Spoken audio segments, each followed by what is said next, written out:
Since we don't know if Andrew's coming and we've waited long enough for the bum, you ready to get started? Yeah, let's do it. All right. Well, obviously, I don't know if it's easy to tell, but I'm excited to talk about um, Starting a a film. Superman, the very creatively titled Superman film.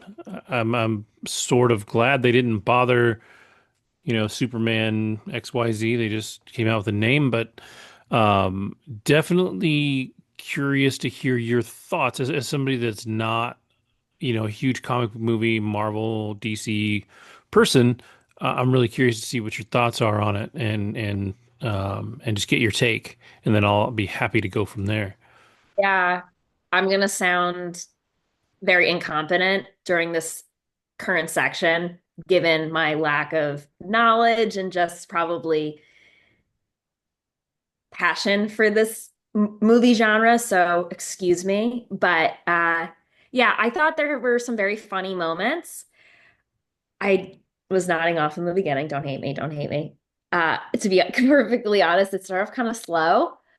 However, it definitely picked up once they were put when Superman Clark Kent was put in that portal Mhm. with that guy that was able to like morph and change his body, and he was able to have his hand transform into the kryptonite portion. That's when I thought it started getting good at that point, and the whole intent of him going into that portal like world that was created by Lex Luthor was so that he could save his dog. Yep. So Yeah. that's where for me it picked up at the beginning was like a bit slow. And I guess I didn't realize I wasn't sure if they were going to start from like the very beginning, sort of like the Christopher Reeves movie or in the original Superman, because that's the Superman that I've seen previously. But they have him starting from like adulthood where he's already dating Lois Lane and they're already a thing. They work together, etc. And then they start from like, I guess, 30s. And then this is this whole movie takes place maybe over a few days. Yeah. So it's pretty short, but yeah. I thought it was good. It wasn't great, but it was good enough in my book where I was like, okay, I see the appeal, but I don't think I would like see it again or when it comes to streaming, I'm okay. But again, not an expert, not my go-to movie genre. I really enjoyed seeing the people that were in the cast. I mean, you've got like Rachel Brosnahan. I will say I thought that Nicholas Hoult was awesome playing Lex Luthor. He's really good at playing evil, and I hadn't seen him at least in a role like this before. I think he did a great job.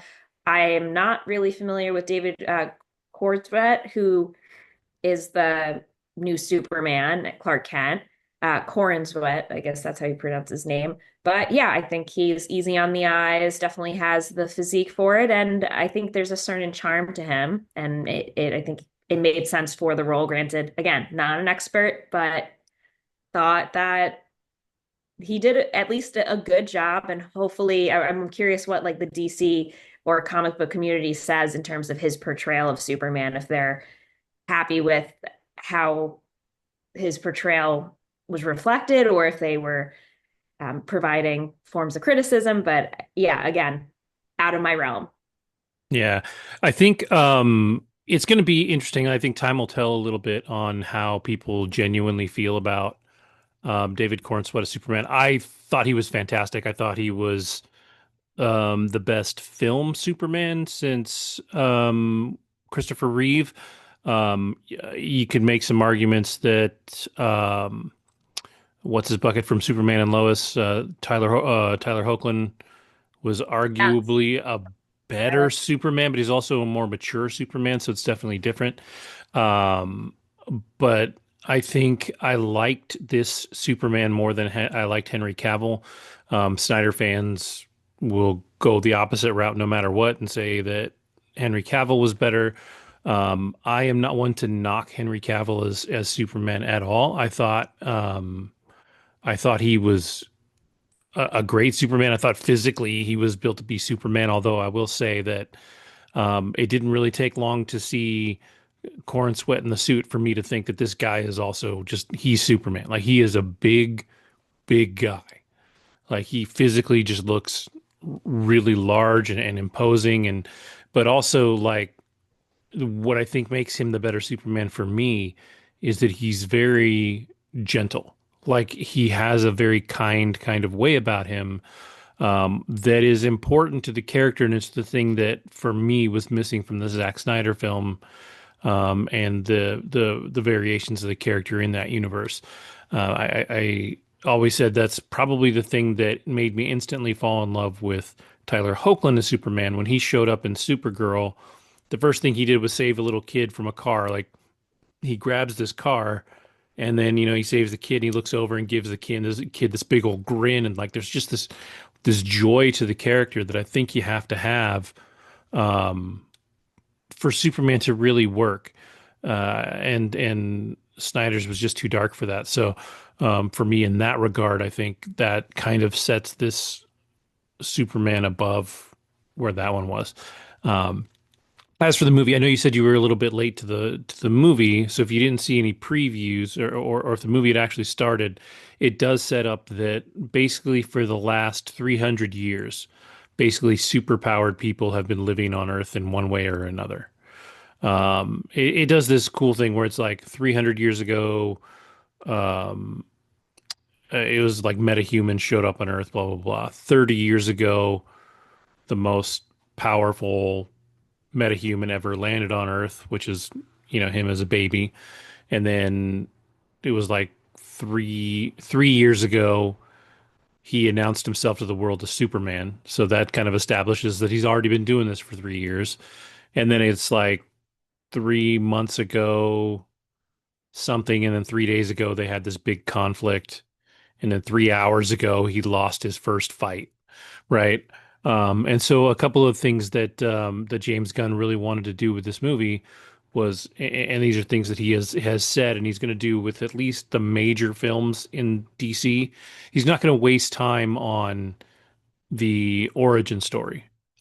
Everybody knows that Superman, like anybody that breathes at this point in the United States of America and most of the world knows that Superman is a dude from another planet that was raised by a family in Kansas. Like that's a given.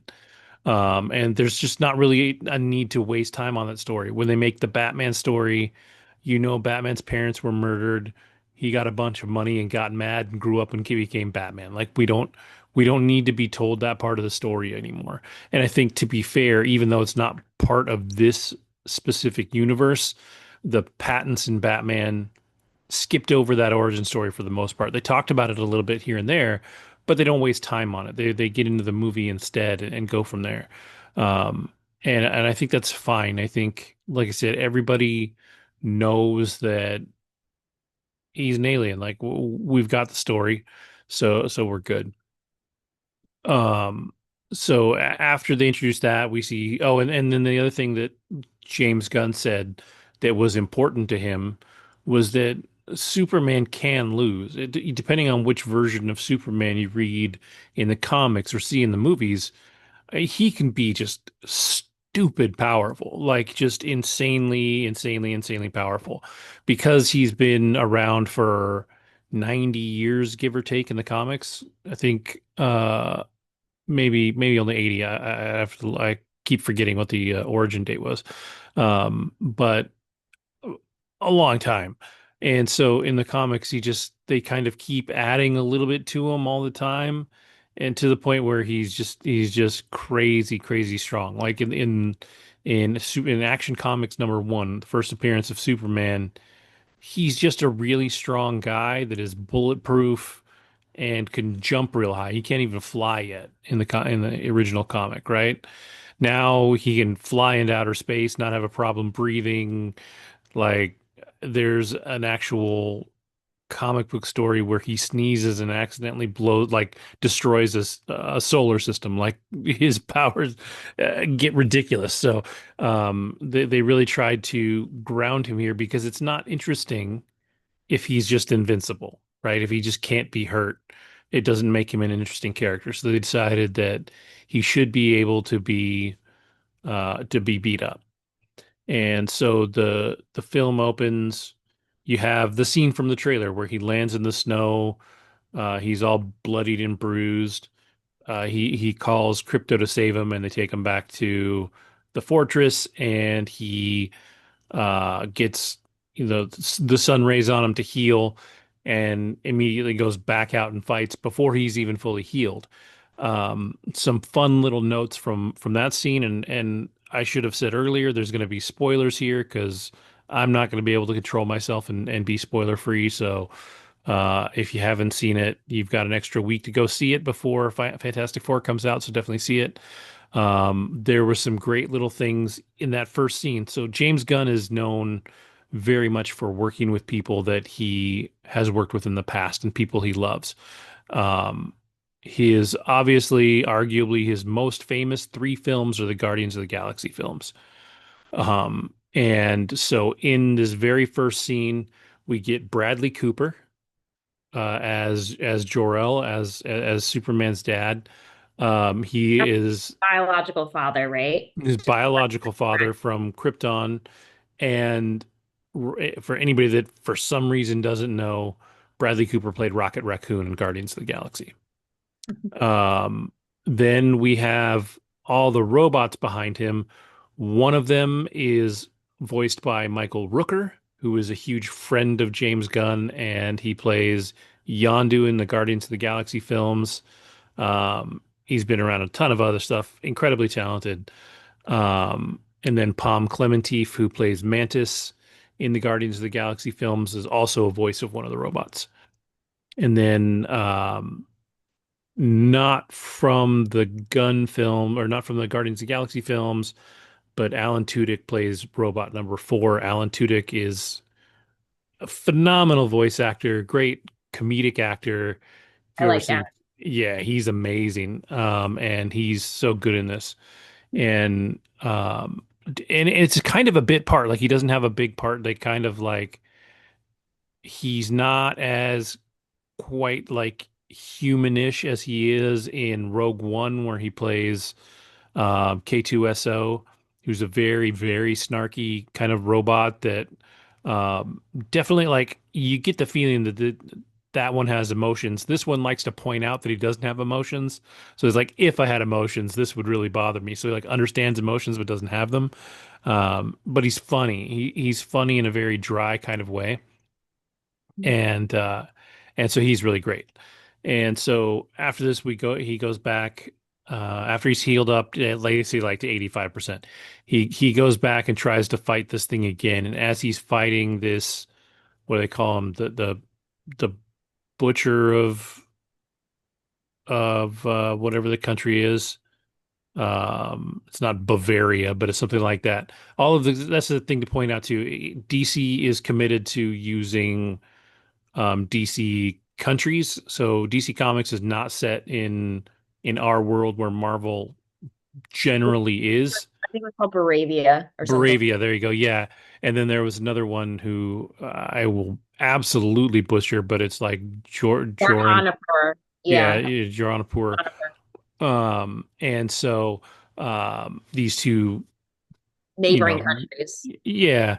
Um, so though he is fighting the basically superhuman representative of Baravia, and this guy is just beating the hell out of him. We come to find out that number one, this conflict is happening because this country Baravia tried to invade Jurampur, and Superman finally said, "You know what? I'm big and bad enough to stop this from hurting anybody." And he, stops this fight from happening, stops this war from starting or invasion from starting. Um, and so they send their super dude over, and he's just beating the hell out of Superman. And we come to find out pretty early on that this is all being manufactured by Lex Luthor, who is played by Nicholas Hoult. And Nicholas Hoult, he's been studying Superman for the last 3 years, understands what he will do in a fight in every situation at this point.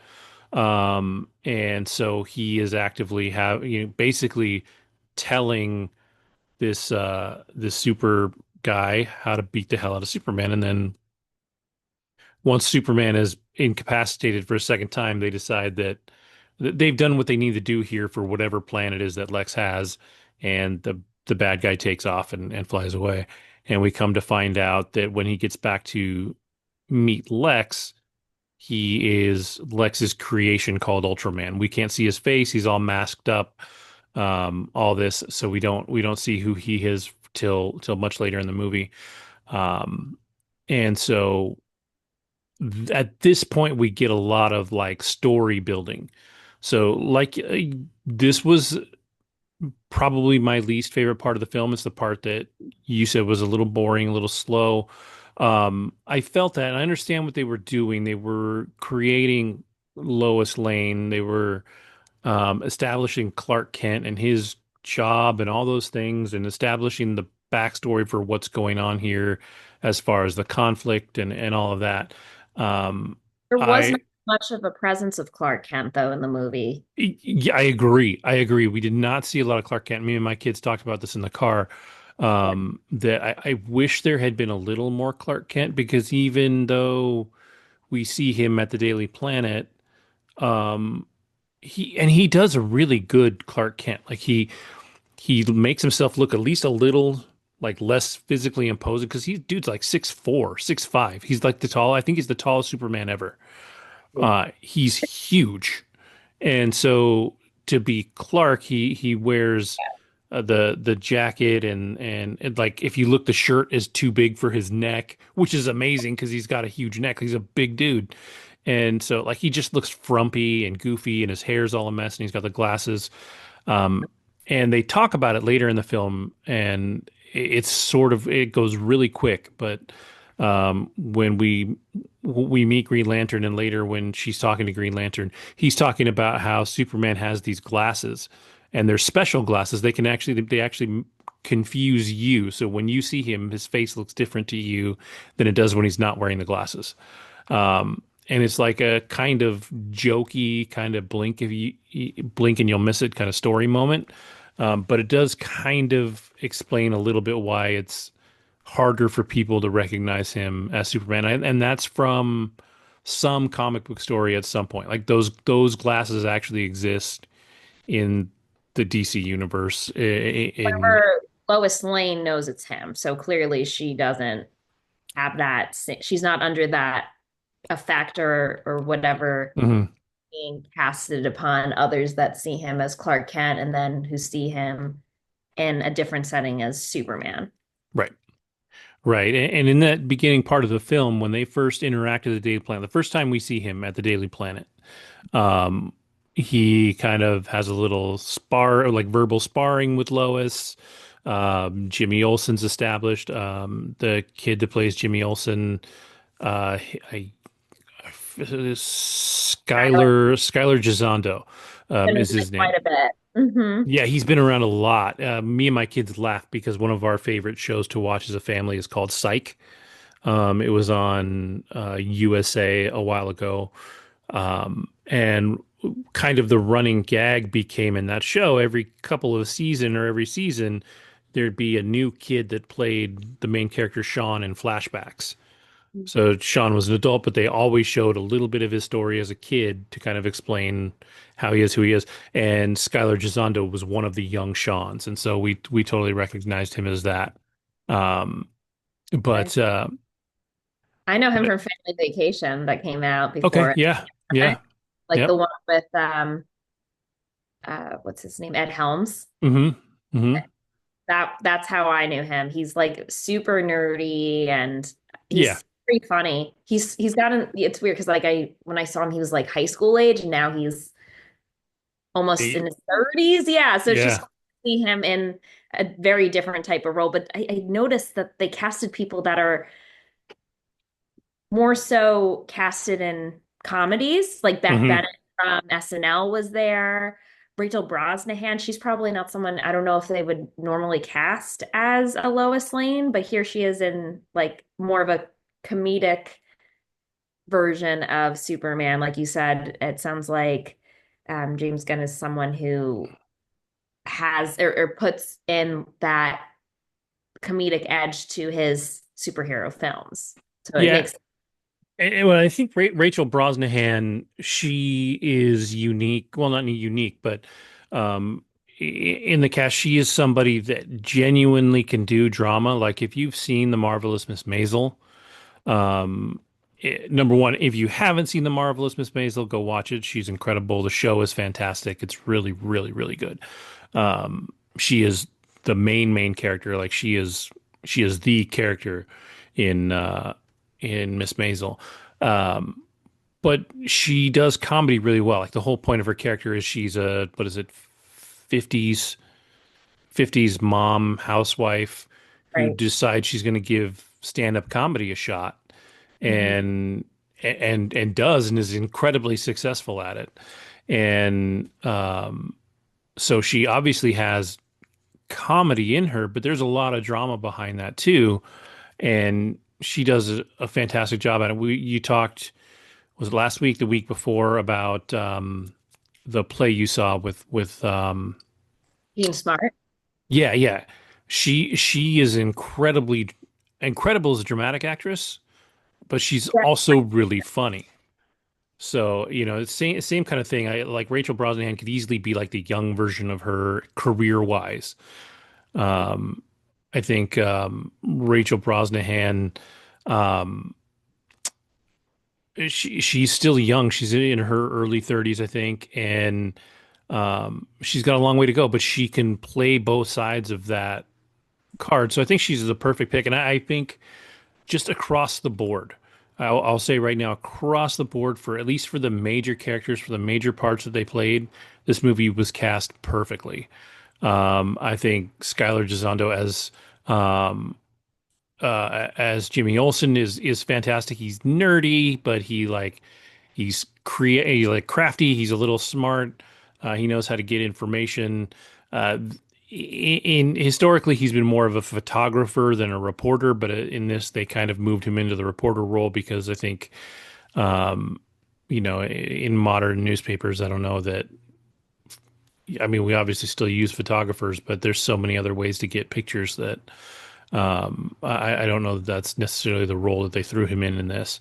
Um, but everybody else was cast perfectly, and you know, I was talking in the group chat, and I think for me, even though I think um, Nicholas Hoult played Lex Luthor perfectly, played the character that he was written as perfectly, and I think he was cast perfectly as Lex Luthor.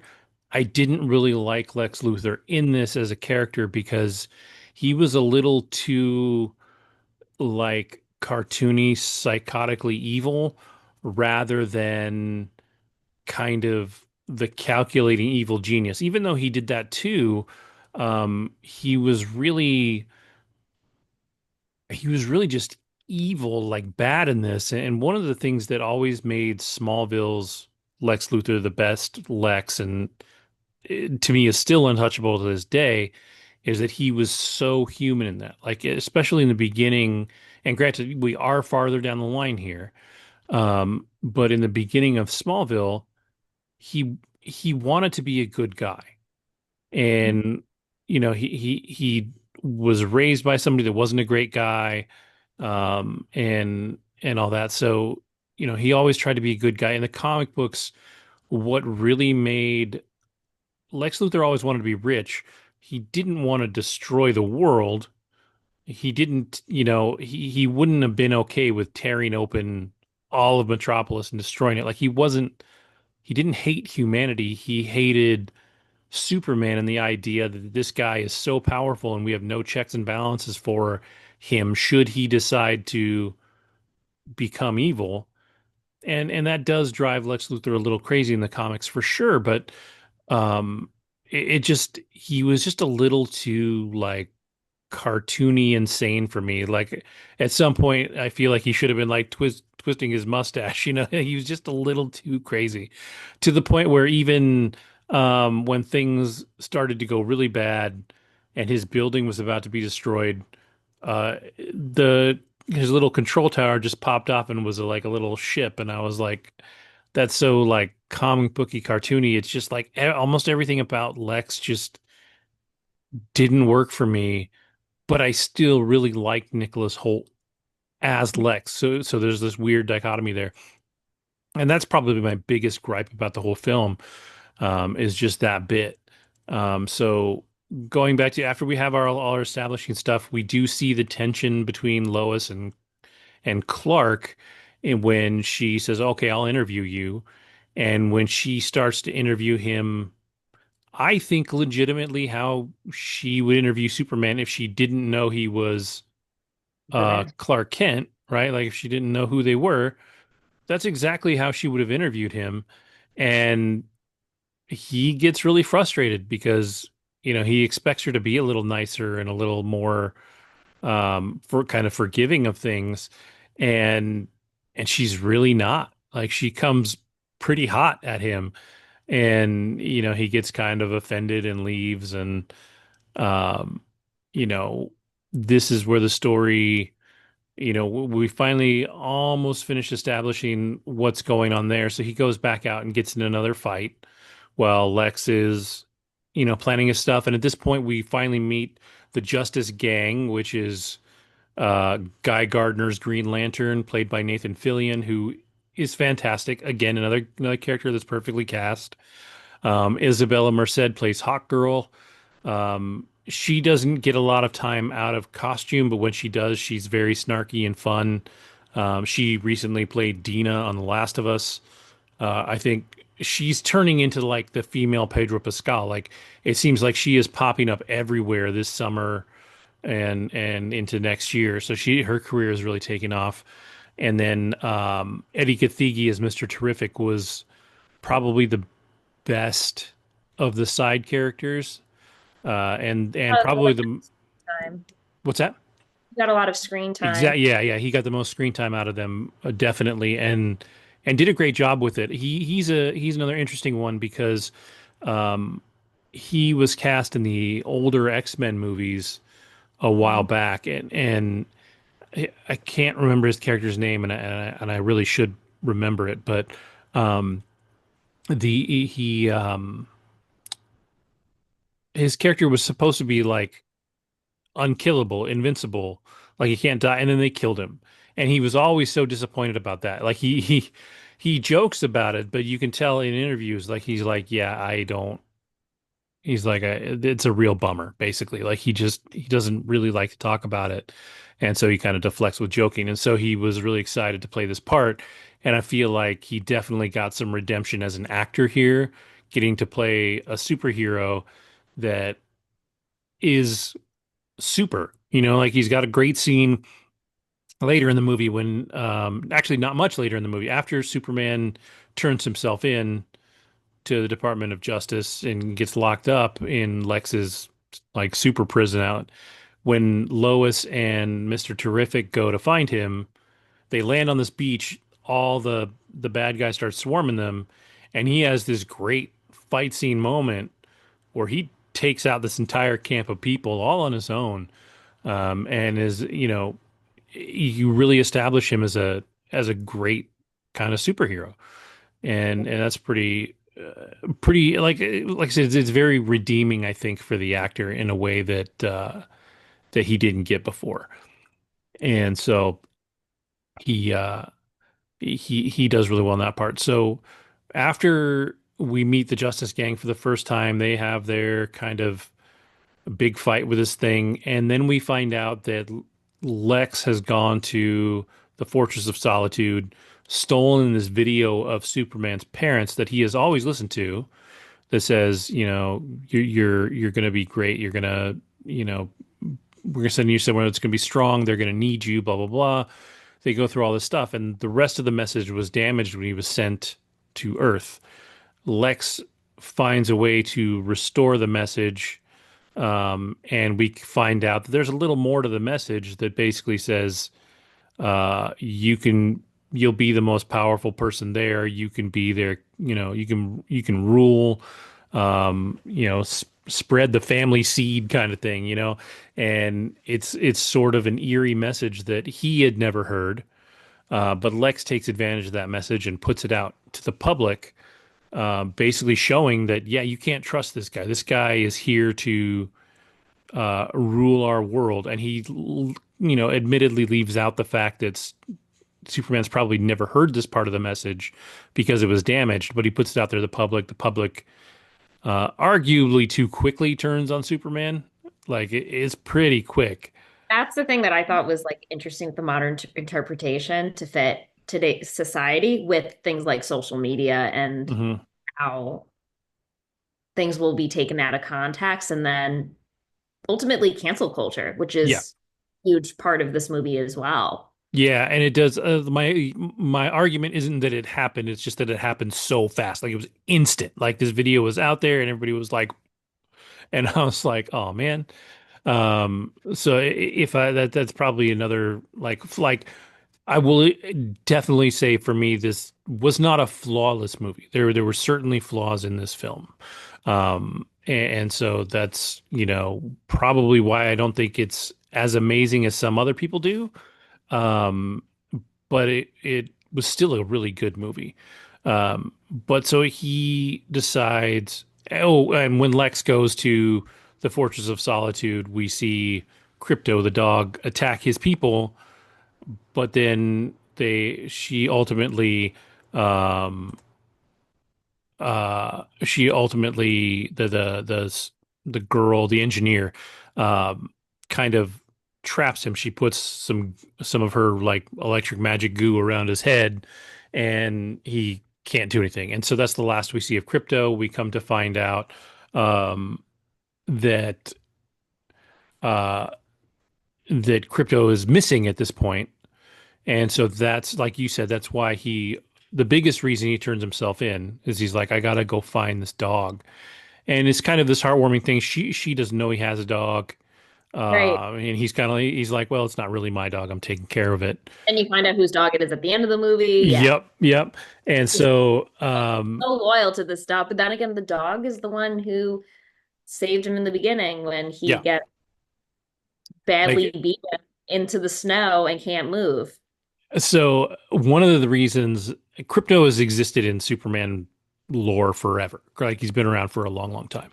But one of the reasons that James Gunn really wanted to do this is him and his family adopted a dog and that dog sucks real bad. Like he laughs about it. He's like I love this dog. He's a bad dog. Like there's a and it is the exact same breed as what they used as Crypto. His dog is kind of gray and black, but they used his dog um to 3D model Yeah. Crypto. And so most of the action that is done, even though the dog is actually CGI in the film, That's what I was going to say. is It looks a little CGI, but for yeah. sure is his dog going nuts for one reason or another in real life. He said like when the dog is like jumping on Superman, Yeah. it's actually recorded footage of his dog jumping on his cat, who Well, apparently they have a great relationship and it is not hurting the cat and the cat's having fun, but that exact like motion is him playing with the cat. that's funny. Interesting. Yeah. Okay. And so, like as a family, the Guns love their dog very much, but their dog is crazy. And he said anytime he's done a showing at home of the film for anybody, anytime Crypto comes on, his dog goes berserk and tries to attack the screen. So it's like hilarious. But yeah, so there's a lot of love behind Crypto being in this. So obviously, Superman loving the dog so much, even though it's a colossal pain in the ass, is because Gunn has a dog that he loves. It's a colossal pain in the ass, and so this is where we see Superman get locked up and thrown in this super prison, Right. and that is in a pocket dimension that is a bad thing. In these Uh, pods, like these little pods with anyone that's, I that's guess, ever wronged Lex. strong Lex, exactly. So, and Um, then, I mean, even a baby's in one of them, which is so wild. Well, the baby's in there because of the dude that's Right. in the cage with Lex, who they don't He in the cage say. with Superman, with Sorry, Clark. yeah, Superman, and they don't name the character. I don't recall them saying the name properly. They call him something else, but the character is ultimately Metamorpho, and what he can do is he can change his body into Like they, basically any kind of matter out there. And so even though there's no kryptonite left on Earth, he can turn himself into kryptonite. And so his Yeah. job is basically to keep Superman caged. And the reason that he'll do this is because somebody across the way that he can see has his son, his little baby green nugget of a son, basically just held hostage. He's like, you have to keep Superman Down, otherwise your weak. son goes. Yeah. Yep. Yep. And then in one of the moments that again just was too evil for me for Lex Luthor. He takes this dude right in front of Superman. He's trying to get him. I forget what he's trying to get him to admit to. I think I can't remember what it is, but he's trying. Oh, he's trying to admit to get tell him where he grew up on Earth. He's like, where did you grow up? Blah blah blah. He's got this dude who was a street food salesman in town. Um, You mean the scene where they have the gun go into his head? yeah, yeah. He literally shoots the guy in the head. Kebab stand. Yeah, Yeah. exactly. And Ridiculous. I just for me that was like a move too far for Lex. Um because it was so just psychotic and didn't I don't know, it just didn't really work for me, but that at least for the story is the reason we come to find out that Metamorpho is a very kind guy. Like he doesn't want to be doing this. He's doing this to protect his kid. But now he is responsible in part for this man being shot in the head, and he doesn't deal with that very well. And Metamorpho is played by I gotta find his name because it is important. Anthony Carrigan. Anthony Carrigan is absolutely fantastic.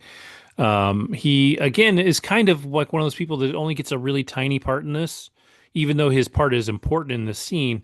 He doesn't get to like do a lot. If you've ever seen the show Barry, Anthony Carrigan is arguably the best part of the show.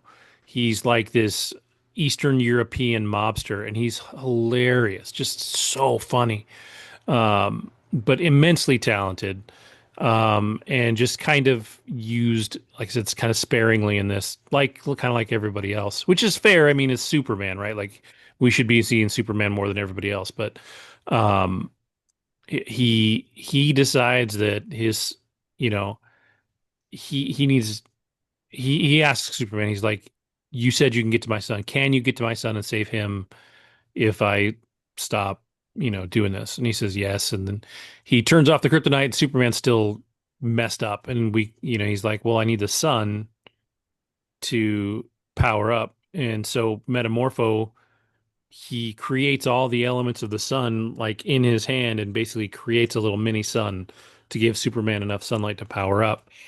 And then he goes and saves the sun. We have this whole pocket dimension bit where they're fighting each other, or they're fighting Lex's bad guys. They make their escape with the kid. It's a scene that is arguably too long. Like I think it's one of those moments that probably went on a little longer than it needed to. Um, but they escape, and now we're back. And I think this is where this, like you said, this is where the story kind of picks up and barrels towards the end, and gets really solid. So that they make their escape. Lex is super pissed and starts tearing open a rift in between dimensions, which starts to tear open Metropolis. And then from here, um, everything goes and is just kind of action oriented all the way until the end. And it's really excellent. We find out that the guy that he was fighting, Ultraman, is actually a clone of Superman. One of the things that me and my kids noticed, and I don't think it's intentional. I don't know if it was the lighting, if it just kind of happened, but in a lot of shots of the clone, he kind of looked like Henry Cavill. Um, I don't think it was CGI. I don't think they did anything special to do it. I just think when you cast a Superman, they kind of have to have a certain look, right? And so Cavill looked like Superman. This guy obviously looks like Superman. And so in some shots, like he just kind of looked like him, which was kind of funny. Um, and I will say too, one of the staunchest supporters of this film as it was coming out was Zack Snyder, who made The Man of Steel, and everybody was like, "Oh, this shouldn't be happening. They should restore the Snyderverse. Like he should be doing it." And he very actively came out and said, "Look, my time is done. It we've moved on. This movie is great. Like he's seen it. He has met James Gunn. They've talked about it. It's great." Henry Cavill has come out and said, "I'm not Superman anymore." He's like, "You are welcome to go love my Superman as much as you want. This movie is good. Corn Sweat is a great Superman. Go watch it." So these two guys that were the foundation of the old stuff have been very, very, very supportive of this film. Like they have had no anger in their heart towards it at all. Um, and so, that's been pretty awesome. And so everything, like I said, kind of barrels toward the end here. At the end of the movie, you have a ton of fight scenes. He fights Ultraman. Obviously wins because Superman can't lose in his own first film in his own franchise of a universe that's built around him and these other heroes.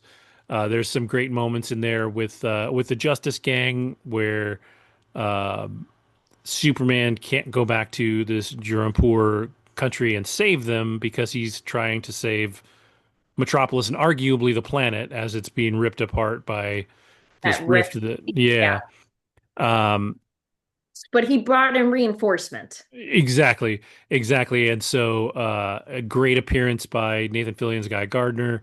When he's fighting, he uses his ring to make fists and hands to beat the crap out of the army that's there. And a couple of And the times, there's a middle middle finger that finger. Yeah, shows up. yeah, it's hilarious. And so, anybody that doesn't know Guy Gardner, he's arguably a bigger dick in the comics. Like he's just a dick, and how he got picked to be a superhero by the Green Lantern Corps is oftentimes you're just like, why would they pick this guy? But he's a great hero. He's just also kind of a dick. And he is a nicer dick in this, you know, because he's Nathan Fillion and he's funny and great. But there's a lot of moments in the movie that are very, very Guy Gardner-ish. And I think that he did a great job playing Guy Gardner. Um, and then obviously Hawk Girl was awesome. I love the moment when she's got the president and he's like, "Well, you can't kill me because, you're a hero like Superman." She's like, "Nah, bro, I'm not like Superman." And just kills him and you're like, "Oh, damn."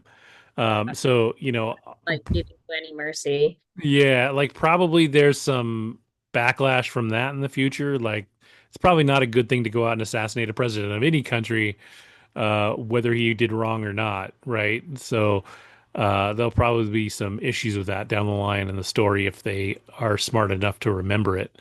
Okay. Um, but he obviously at the end of the film he wins. He gets back with Lois. They have their fun moment where they have their smoochy smook kissy wissy flying up in the air like we've seen in the trailer. It's really good. Crypto survives after saving the day more than once, Yeah. even though he's a bad dog, but he saves the day. Right. And then we have uh, all this stuff comes to an end. He goes back to the fortress. He's rebuilt it. His robots are kind of back up and running. And this is when we finally meet Supergirl, who is definitely late teens, early 20s Supergirl. The reason she wasn't involved in the fight is she was out partying on a planet, which Superman explains is a planet with a red sun that takes away her powers so she can go drink and get drunk, which she can't do on Earth because of their super metabolism. So she comes back still a little kind of wasted and sloppy. And then you find out that Crypto was her dog, and his absolute chaos Right. is part of who she is as an owner of Correct. Crypto. And she only gets a couple minutes of screen time because And apparently um, they're cousins. That's what they said. yes, yes, her superhero name is Kara Zor-El. She is from Krypton. Generally in the comics, what happens is her family sends her first, and Okay. she is already a teenager, but something happens in transit. She ends up still asleep and basically frozen in time when she crashes on Earth. So even though Superman lands as a baby, he grows up into a man.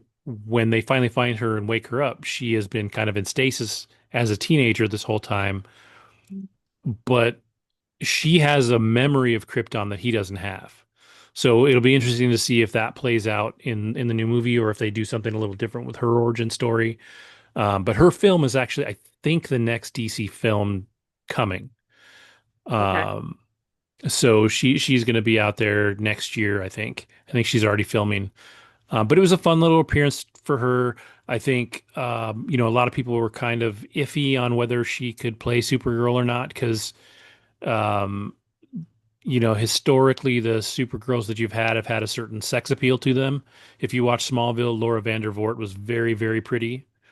Um, and, Millie Alcock coming out of, um, what is she? She was in House of the Dragon, the Game of Thrones spinoff.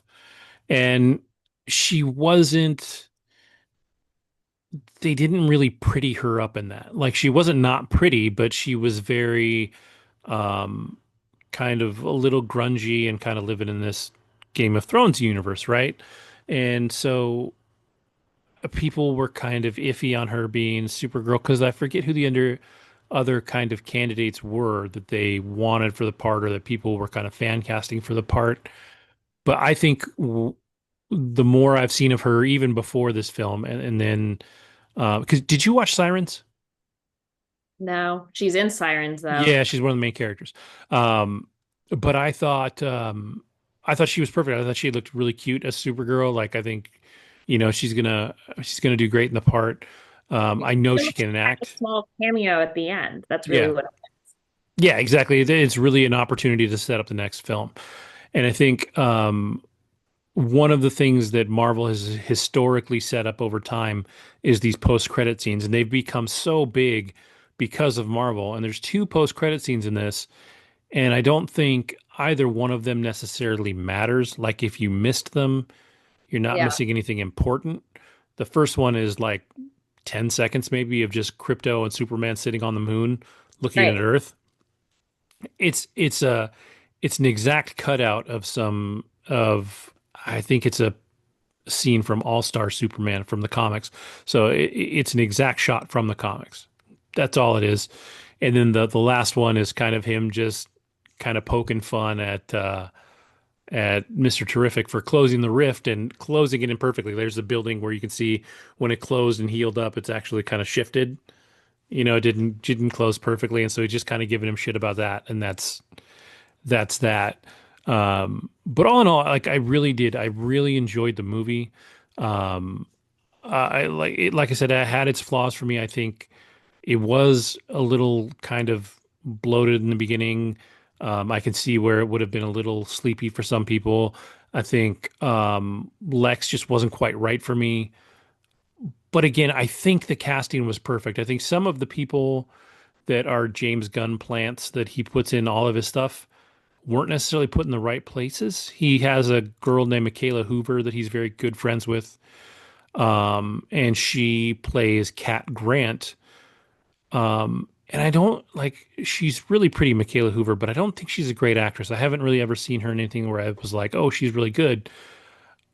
But when Supergirl comes out, and maybe they're starting early enough that it won't matter yet, but Supergirl goes and works. I didn't think it was the Daily Planet. I thought it was in another town that she becomes a reporter, but she becomes a reporter also, and her boss is Cat Grant. And so for this girl to become her boss, I'm like, I don't know if that one's going to work or not. It's my real only gotcha with the casting as far as people that he's familiar with. I thought again with everything about Lex that was so cartoony, even his girlfriend was just a little too much. Like she was a little extra, Eve Tessmacher. She was just a lot. Like everything around Lex was just a lot for me. And so that's my flaw. So like for me, when I walked out of the movie, I liked it a lot. I gave it an 8. What really surprised me is that my middle son, like my other two children liked it. My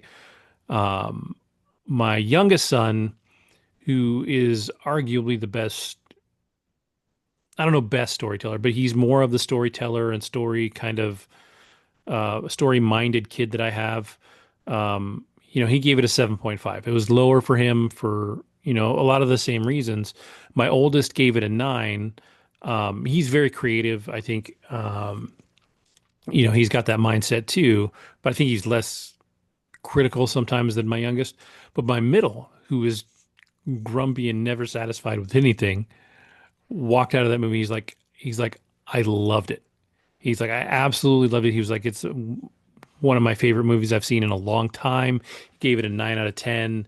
I was genuinely shocked, like, because he was probably the least excited of the three to see it.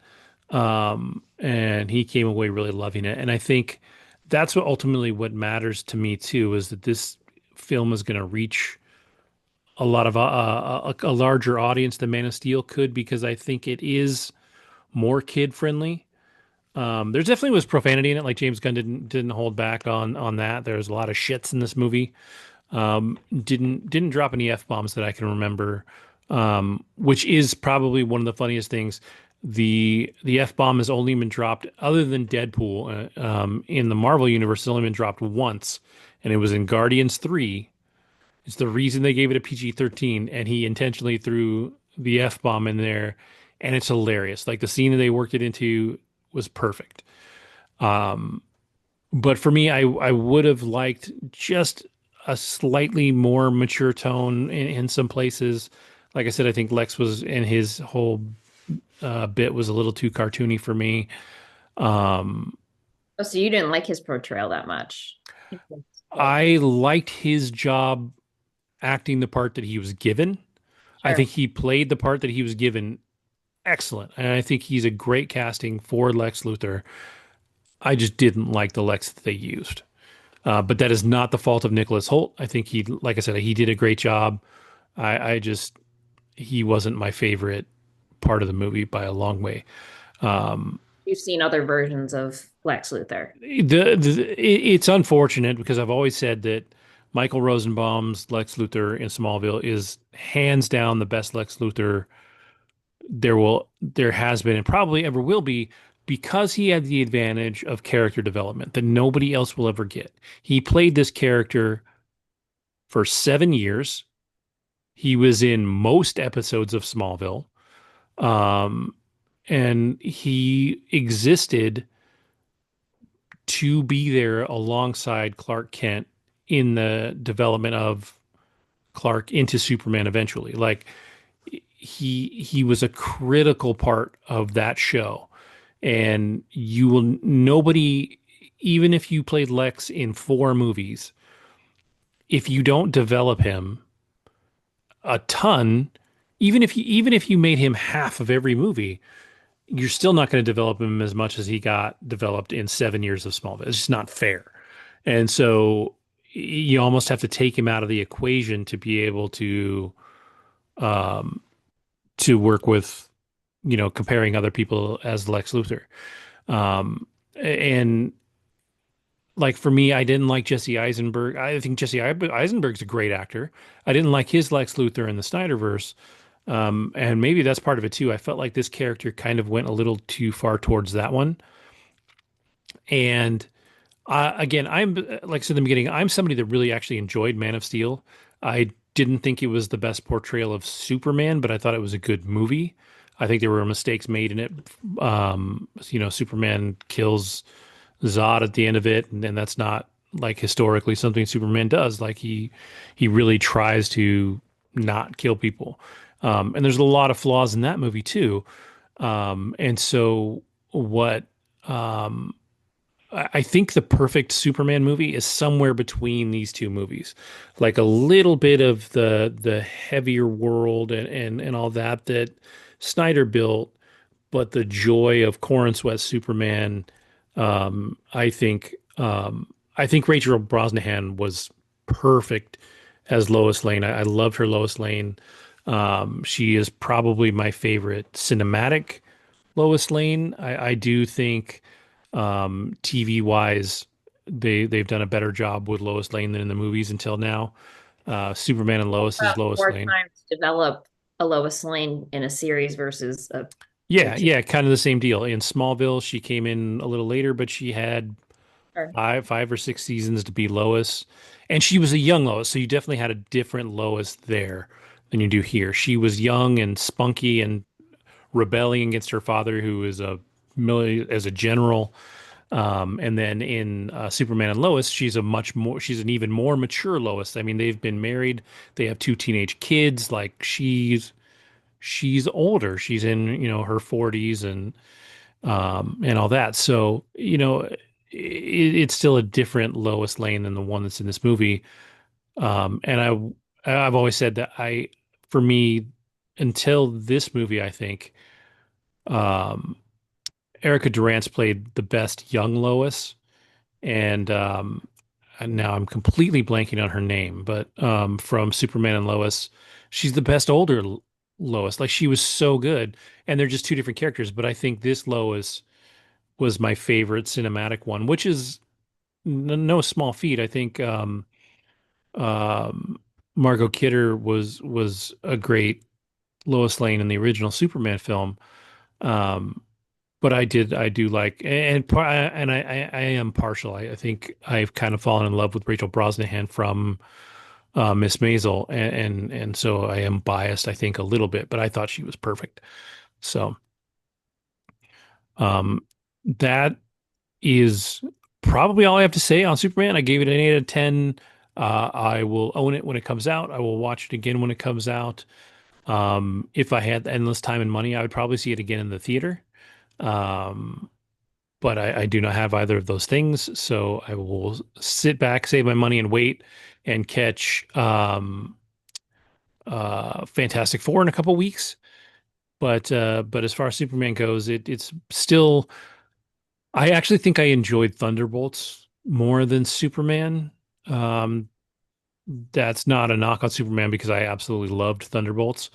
Um, but if you haven't seen it, go see it. If you haven't seen it and you watched me talk about it for however long I've been talking about it, sorry for spoiling the whole movie for you. But I gave you a warning. Um, but yeah, it is really good. I think everybody did a great job. It's a solid comic book movie, arguably too cartoony in some parts, but um, but a lot of fun. And I think it's a good starting point. Like if I compare it to Iron Man, which started the MCU, um, Iron Man is not a perfect movie either, although it is, if you go back and watch it, it's still an excellent first film in the Marvel universe. I think this is a good stepping stone into what they're going to build for DC going forward. So I'm under excited James about that. Gunn's guidance and his Yeah, even though he's not necessarily going to direct every single film, he is going to. You can see the direction they're going to take with this, and I think it's one thing. I think it's refreshing because yes, it is a little more cartoony than we've seen Marvel be, but actually, I think it's really kind of nice to see something that's a little different than what they're doing over in Marvel. Um, just because if every superhero movie is the same, we're going to burn out. And so being able to go back and forth on these, I think will be really nice. right. So, all right. With that done, Andrew may still pop in later, he said. So we may get one more take on this thing. But for now, we can move on. And you've got a couple of things. But I'm actually curious. Talk about The Better Sister on Amazon Prime. Did you finish that or did you just start it? About halfway through. Okay, okay. But it is very good. I had some coworkers mention that they really enjoyed it. It came out within the past month or two. It looks like, yeah, first episode debuted on May 29th. Okay. Still within the past 2 months, and it stars Jessica Biel and Elizabeth Banks, who play sisters. And at the beginning of the first episode, Jessica Biel's character, Chloe Taylor, who plays this entrepreneur, well, I shouldn't say entrepreneur, but this major editor at this magazine, takes place in New York City, finds her husband stabbed to death in their home in the Hamptons after doing this weekend filled with, I guess, different launches of just her success and celebrating the magazine that is politically a bit, I guess, controversial and teeters towards, I guess, more progressive thinking and empowering women. So at the beginning of the show, it showcases Chloe Taylor being pretty much trolled online and people threatening to kill her and her talking about it with the husband. So she's scared that she's a target and someone's trying to kill her. And then you see her husband's dead body and you come to find out that they have a son who's in high school, 16 or 17 years old, but you don't realize until the end of the first episode that that's not her biological son. She's actually the aunt, even though she is playing mother. And the husband who was stabbed to death was previously married to Elizabeth Banks' character. Her character's name is Nikki, who happens to be the older sister of Chloe, who is a recovering and alcoholic drug addict who is still, you know, a bit unstable and struggling mentally, and ultimately has been pretty much estranged from this family dynamic for a number of years, you come to find. But after the sudden death of Adam, who's played by Corey Stoll, who's the husband of Jessica Biel's character and also ex-husband of Elizabeth Banks' character, you learn that this 16 to, or 17-year-old Ethan is actually her child, Elizabeth Banks' character Nikki, with Corey Stoll's character Adam in that first marriage. And unfortunately, her crippling mental health had led to him separating from her. And then eventually he fell in love with the younger sister who took her place. So there's a lot of drama in that dynamic. And yeah, so it's a lot on Jessica Biel's character because she's pretty much the head of this company as the leading editor of this magazine. And her career is on the rise. She's a mother to this adolescent who is going through his own trials and tribulations during his high school years. And on top of that, her husband is stabbed to death. So it's just a lot that she's dealing with. And of course, now her sister, who she doesn't have a great relationship with, comes into the picture after a number of years of not seeing or speaking to her.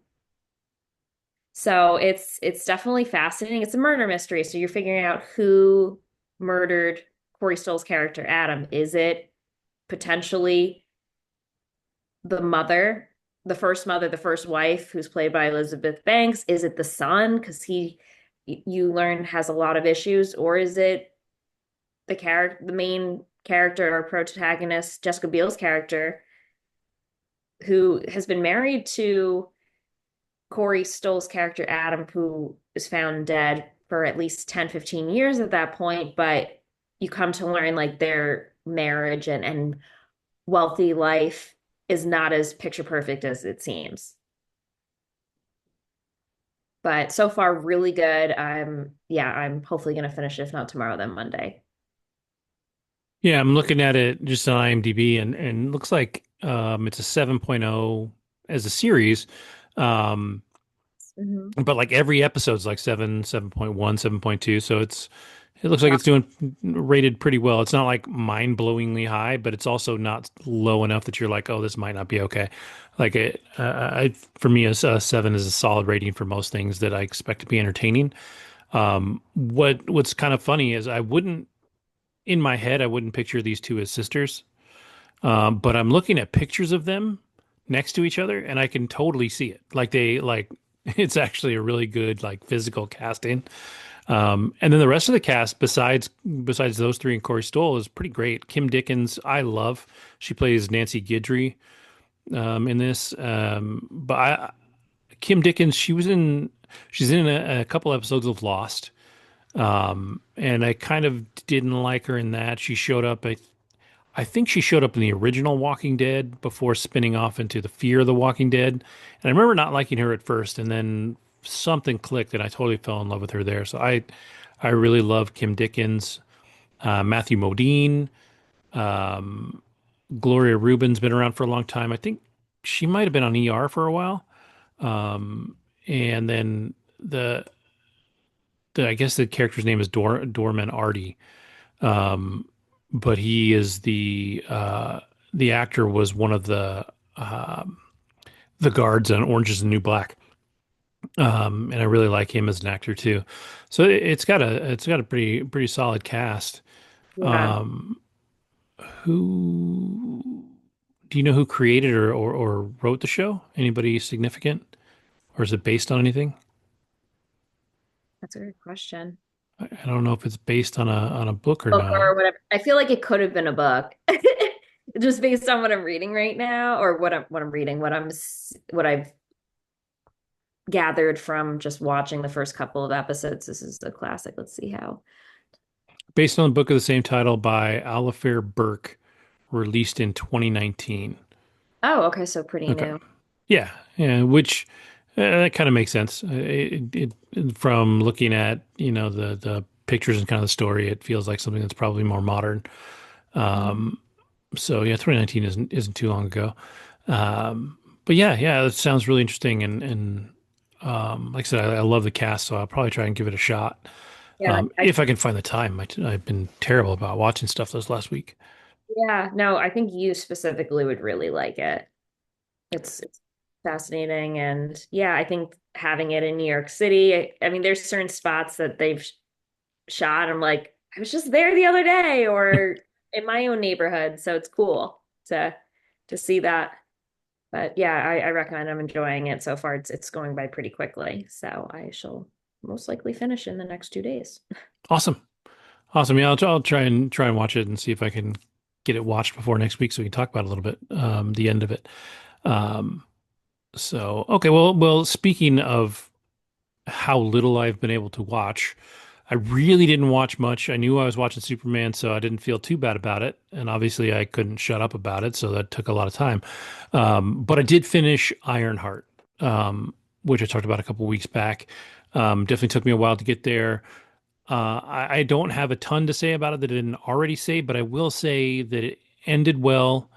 It set up a lot for this character. I think I said it before, and I'll say it again. I think the character they tried to make her too funny and snarky in Black Panther 2. I didn't really like the character. I could never really figure out if maybe I thought the actress was wrong or if it was the character or what. I can now say that I don't think it was the actress or the character. I think it was the writing in Black Panther 2 that they kind of did the character dirty. They took a lot of the humor out, made her a little more grounded as a character, and I think it worked really well for the show. The show finished really strong. I thought Anthony Ramos did a great job as the villain. He's from Hamilton. He's been around for a while. He was in the most recent. No, he was in Bumblebee, the Transformers movie. No, not Bumblebee. He was in Using Twisters. Rise of the Beast. Was he in Twisters? Yeah, his career is taken off, and he's good. He's very talented. Yeah, very Um, talented. He was the he's the main character, uh, Savi in The Heights, where he plays mhm. the role that Lin-Manuel Miranda initially played in that. And that was Ah, show that was before Hamilton that came yeah, out. yeah, yeah. So he plays the primary villain in Ironheart, and I think he does a really good job. We are finally introduced to a character that has been teased um, in Marvel for a long time, mostly by the fans, but the villain is Mephisto. He's basically the Marvel Universe's devil, right? And so that's why Anthony Ramos's character has the abilities that he has, is that he made a deal with the devil. And at the end, we find that Riri makes a deal with the devil herself. Her suit before the end of the film. or before the end of the show, and before she makes her deal with the devil, um, we actually find that she's made it uh, powered by magic because she couldn't find enough power to fight, otherwise. And so it starts to tie into some stuff that is potentially coming down the line that they've talked about in Marvel called the Midnight Suns, which is a lot of darker and more magic oriented characters, apart from Doctor Strange, who's been around for a while. So it'll be interesting to see that corner of the Marvel universe develop should they decide to do that. And we'll see what goes from there. But all in all, it was a solid series. It was one of the better Marvel series, I think, especially in a while. And it really did turn around the character for me. Like I still don't necessarily like love the character. Like I wouldn't want to watch an Ironheart film at this point. But if they bring her in as a supporting character and some other stuff, and they keep her grounded in the way that she's been, um, they added some tragedy to her backstory and really worked with that, and I think it was really beneficial. And she did a really good job. So I definitely can say that like I said, it wasn't the actor, it wasn't the character, it was just the writing that I think kind of didn't work previously. So if you are on the fence, I'd definitely say give it a shot. If you're looking, if you're a Marvel fan and kind of didn't want to watch it, I'd say still give it a chance. I think it was solid. Is So this based on a comic called Ironheart? yes, Riri Williams is a character that's been around for 10 or 15 years, I think, in the comics. She's been around for a while.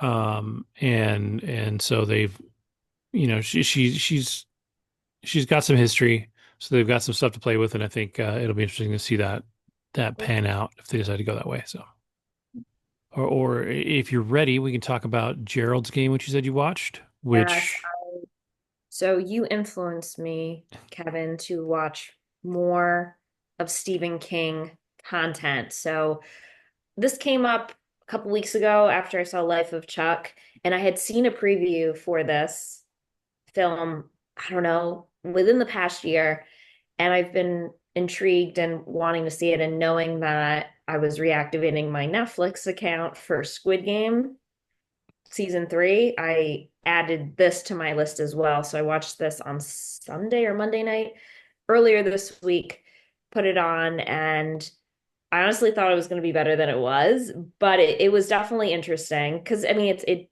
takes place mostly in that room, right? mhm. So for those of you who haven't seen it, it's based on the book with the same name, correct? Yep, yep. Where this husband and wife go to a cabin, I guess that their home, a second home somewhere in the woods, and they're struggling in their marriage and apparently haven't, I guess, been too intimate in a while. And Gerald, who's the husband, takes, you see in the beginning, handcuffs and puts them in this bag. And his wife, Jessica, or Jessie, she comes pretty open-minded with this trip to like renew their love on this trip. And as they're driving up, there's this what was like what animal was it, Kevin? Oh, I don't remember. It wasn't a deer. It's like a wolf, like almost like a wolf like Mhm. type of, it was a wild creature, but definitely not like your domesticated dog, right? Mhm. So they almost hit this creature on the way to the cabin. And as they get to the cabin, they're settling in, and he starts cooking like a nice piece of beef and steak. And she ends up cutting a piece and leaving it out there for this animal. And after they go inside, they don't, for whatever reason, which is so bizarre to me, they don't lock the door. They're in the middle of the nowhere, and you don't, you should, regardless where you live, you should lock your door. But that's a whole other thing. So not even that they don't lock it, they don't even shut it. It's just wide open. And from there, they go up to the bedroom, and she puts on this like really silky outfit that's very sexy and fun. And he takes his Viagra, and he tells her, "We're gonna spice things up a bit, and I'm gonna handcuff you to the headboard and to like the two poles that are on the headboard." And at first she's like, okay, but as they start going through foreplay together, she is very weirded out and just turned off by it. And he's pretty inconsiderate of her feelings. And during this, very short session of foreplay, he goes into cardiac arrest. And at first she's not sure if he's faking it or not, but he ends up falling on top of her, and she ends up like kicking him off and then falls to like the edge of the bed and then to the floor. And at that point, there's no way for her to get out. There's no key. She is chained to that bed. And as time goes on, she starts hallucinating, and you see this creature come into the house, because remember, they did not lock or close the door. And this dog creature wolf starts gnawing at the dead body and ripping it apart and eating its skin and remains. It's pretty gross. And she is trying to get herself out of this really terrible situation that she's in, because there's no one around. This cabin is pretty remote. They don't have neighbors, and she's screaming for hours.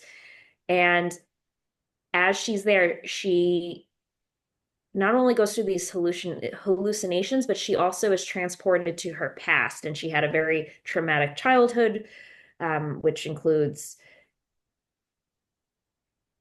some abuse sexually from her father. So it delves into that and how she has to face her demons that she's currently facing, plus her past, all in that room. And then she has visions of herself, and then like an apparition of like Gerald, who's yelling and very abusive towards her. And at night, she also sees this vision of this scary, disfigured man that's in the corner of the room. And she's not sure if it's real or not, but it's really scary on top of this creature that's been gnawing at her husband's dead body. So she really goes through it, and it's pretty freaky. And yeah, I think she's chained for a number, maybe like 2, 3, 4 days. And even just her getting water and using the very little movement that she can do, how she's in so much pain for being stuck in that position. And even just once she eventually gets out, that's Hmm. very Saw, like how she like Yeah. sticks her hand and like uses the glass to like get herself out of one specific, or one of the handcuffs, and the other one she literally moves her whole body and moves the bed with her to find the key to get herself out. It's crazy.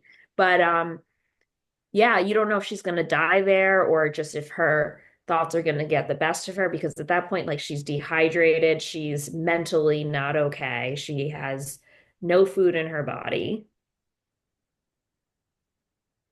She uses a tag that she ripped off of her nightgown as a straw, because she can't even reach the glass fully to give her water. It's wild. Absolutely wild. Yeah. So, and you said you saw it a while back, right? It's on Netflix. Yeah, yeah, I saw it pretty close to when it came out, which was 20 2017. So, I may have seen it actually a little while after that, but yeah, I did see it pretty recently after it came out. One of the things that about the story, it was in this era where Stephen King seemed like he was struggling a little bit, like his career was kind of almost felt like it was waning. Like his books weren't as great as they had been. This came out at the same time as Dolores Claiborne, which would they made a movie out of starring um oh my God, what she was also in Misery and Fried Green Tomatoes. This is what the biggest problem with recording anything after 1 in the morning. Hang on. What, Carla Gugino? No, no, no, no. Kathy Bates.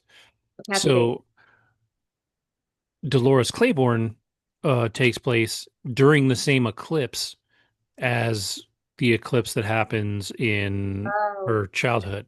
right. And so like he was tying these stories together, but like it's sort of like kind of neither one of the stories was necessarily great. He was Sure. doing a lot of experimenting with stories and stuff back then. He, I think, after these two wrote The Regulators and I forget the name of the other one, but they were like two books with a bunch of the same characters, but set in a different universe, so the story was different. It was a trip, but um, this was, I think, written before he got hit by the car and almost died. But yeah, it was sort of this weird thing where it wasn't one of his best books, and it wasn't his one of his most loved books, so it was kind of hard for him to, or it wasn't as scary, I think, as some of his other stuff. But I think what did make it scary was, the just the idea of being trapped like that, right? Like it was just being stuck there with no way out is Right. sort of terrifying. Like, what do you do in that situation? And what she does to end up doing is brutal and like gory and nasty for Very sure. saw Yeah. like. Yeah. For anybody that doesn't know, this is one of those things that I do see a lot when people are talking about horror films like that. It's one of the nastier like scenes in a horror movie because it's something that maybe you would have to do in that situation at some point, right? If Um, you want to live, yeah. yeah, yeah, and so and then the question becomes, at the end of this movie, how supernatural was it? Was the dude in the back of the room with the glowing red eyes, was he real? Is he If real or not real? And if he is he really supernatural? Is the dog guided by this? What? Yeah. Well, here's the other thing too, because they show at the end, but why didn't he kill her if he is real, right? If Yeah, that was actually him. yeah, Because he didn't spare other victims, but he spared her. yeah. And so the question there is like, was this thing kind of trying to look like this guy, or was it actually this guy? Like, it definitely leaves some interpretation there, which I think is fun. Like to be Sure. able to play with the story in that way Right. is entertaining. But um, yeah, it's an interesting one for sure. Mhm. It's definitely not a perfect film. It's not a great film, but also the book itself wasn't perfect. Sure. Um, I think it was solid enough, and it worked okay as a good psychological horror film. Yeah, Um, I think it's but definitely more psychological than anything else. yeah, and so it's if you're looking for something that's fun, I think too this is like one of Mike Flanagan's earlier films, right? So we see Carla Gugino, who is, I said before, is kind of like his muse. She's in all of his stuff. Right, you mentioned that. Um, but his wife does make an appearance, even though she's her part is like super tiny. I think she might be the one that owns the cabin Oh, or maintains the cabin. Her name is Sally. That's mm, his wife, and then her dad is Tom, right? If I'm remembering right, is played by Henry Thomas, who is in most of his shows. He was the dad in Midnight Mass. No, sorry, House on Haunted Hill or The Haunting of Hill House. Sorry, but if he's famously the kid from E.T. also. oh, Uh, interesting. but he's in all of Flanagan's stuff, and Mhm. this is a tight cast. I think one thing Flanagan did really well early in his career was make films with very tight casts because it kept the budget down and it Mhm. let him, do what he wants. His One of his earliest films is called Hush, and it's his wife, Kate Siegel. She plays a deaf woman who lives out in the woods and sort of in a similar situation. There's nobody around to help her. Right. She's deaf, and this dude shows up at her house with this creepy ass mask and wants to kill her, and that's the whole movie. And it's done really, really well. Like it's a good, again, psychological horror film. What was it Um, called? Hush, Oh, Hush. Yeah. really good. And I think it probably wasn't too much before this. 2015 maybe would be my guess. Um, 2016 actually, yeah. Um, but again, crazy tight cast. When he did what's the next one he did? Oculus. That one was a pretty small cast. It was Karen Gillan and Mhm. uh, somebody else. Let me think. Karen Gillan and Brenton Thwaites. I don't know if his name rings a bell, but their brother sister Katie Sackhoff is in it.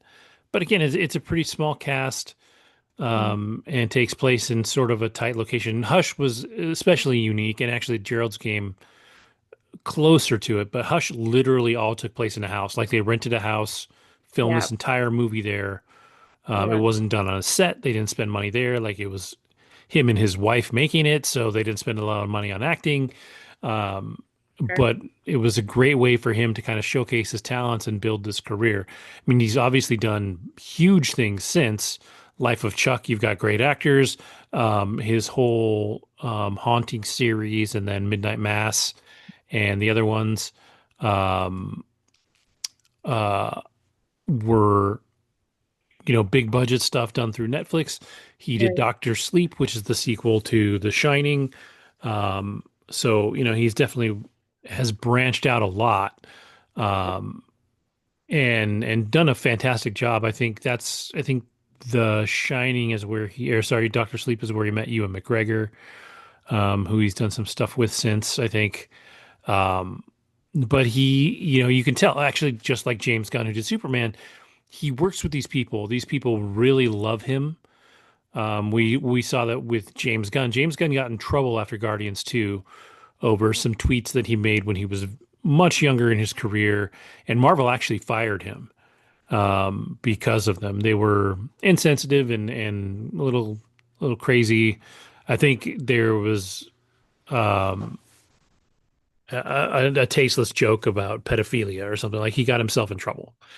Um, and he made his apologies. Mhm. Um, Worked his way through it. Right. Marvel ultimately hired him back, made Guardians 3, and now he's running DC. And so, we saw both cancel culture and kind of the redemption arc of it in that instance. But, Mike Flanagan hasn't had that. But the point is that when Gunn got fired, all of his cast from Guardians of the Galaxy backed him 100%. Like they all went to bat for him, no questions asked. To the point, I think Dave Bautista basically said, when James Gunn is done making the Guardians movies, he's done being in the Guardians movies. Like he loves James Gunn. They all do. And Flanagan has that same loyalty. Like the people want to become members of this kind of crew that he has put together. He's added Mark Hamill in there, who was also in Life of Chuck. Yep. Um, Mhm. and these people they just love working with him, and I think that's a testament to someone as a person and as a creator. So um, it it's really fun to see his career kind of go, and he created it by making really inexpensive films that were pretty solid, if not great, and then getting the opportunity to do more. So um, yeah, he did a really good job. So I know I'm kind of talking a lot and kind of extending here. Andrew thinks he's going to make it in like the next 10 minutes, so he'll get to spout about Superman a little bit. Sure. While we're waiting for him, I'm trying to think if in the next couple of weeks if there's much out. I don't know if there's any coming out in the next week that I'm specifically looking for. Um, so hopefully I'll get to watch the Better Sister. Yeah, I think I you'll really enjoy it. Yeah, I started this week, like just today. I watched the first two episodes of the most recent season of Reacher, which I've historically really liked. I thought it was a good kind of action show, really solid. This one seems like it's starting out pretty well, Yeah. so I definitely like it. Not a lot to explain in it, so I didn't really talk about it tonight. But I'll finish that. I feel like there was something else that I had queued up, but I can't remember what it was. Oh, I need to finish Smoke, which I talked about a couple of weeks ago on Apple TV. Hmm. That one started off really well, so that'll be a good one to watch. Um, and yeah, I don't know. Do you have anything on your agenda to watch? The theater seems pretty light, unless you're going to go see the Smurfs movie this week. Yeah, that wasn't really on my list. Nah, I feel like nah. August is when like the other stuff that I want to see comes out between that film that you mentioned with Austin Butler and Mm-hmm. Zoe Kravitz. And then, of course, The Roses is like very high on my list. There's a movie actually at the end of this month, early August, I do want to see. It's called Eddington. It's with, I think, Yeah, it's I Pedro know Pascal, isn't it? it's Pedro Pascal again, Yeah, because clearly that's he all is, he's doing. Yeah. that's all he's doing. They just keep on casting him. Oh, They're like, Joaquin Phoenix too. and Joaquin Phoenix and Oh, okay, yeah. This one I'm super curious about. So this is an Ari Aster film, who is the A24. He did Midsummer. He did the other one, uh God damn it. The creepier one, the witchy kind of one. He's done he's The done a lot Witch of which one? or Hereditary. Hereditary. That's what I was thinking of. But I think he might have also done The Witch. Um I'm just reading his stuff right here. So yeah. Yeah, he's had a great career making some really good horror flicks, but then he did this movie Beau is Afraid that Andrew and I watched that we just hated. But So it's really interesting to see um where his career is going to go. Um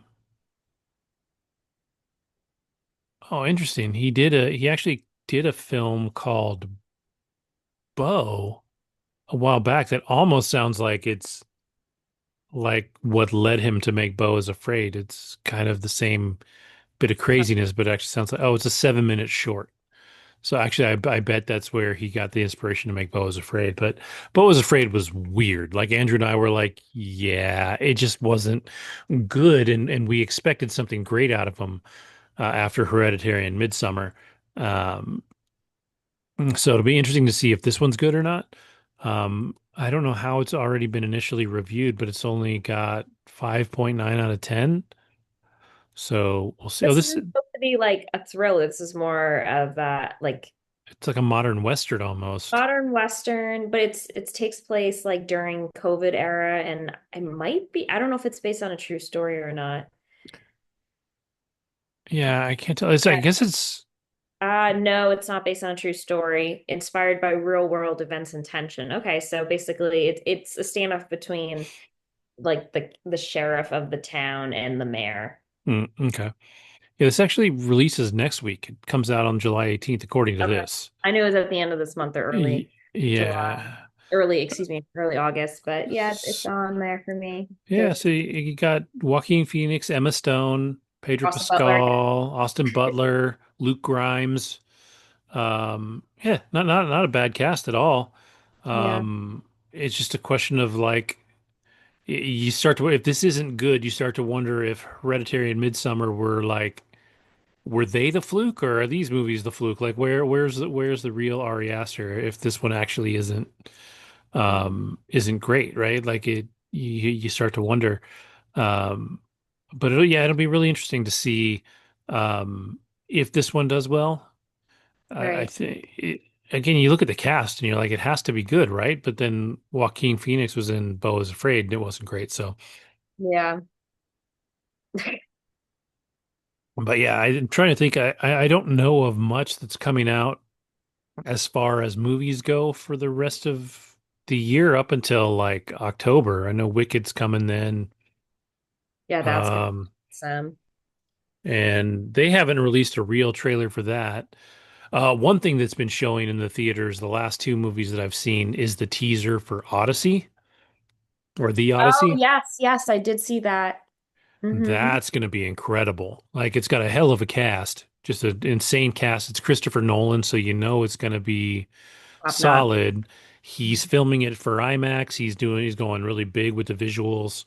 Mhm. Um, but in the trailer, I think you really only see Tom Holland and John Bernthal, um, which they actually have a great little story together, anyways. I guess when I forget what John Bernthal was auditioning for, but he met Tom Holland and they worked together on their auditions for the things they were working on. But what he was helping Tom Holland with was actually his audition for Spider-Man.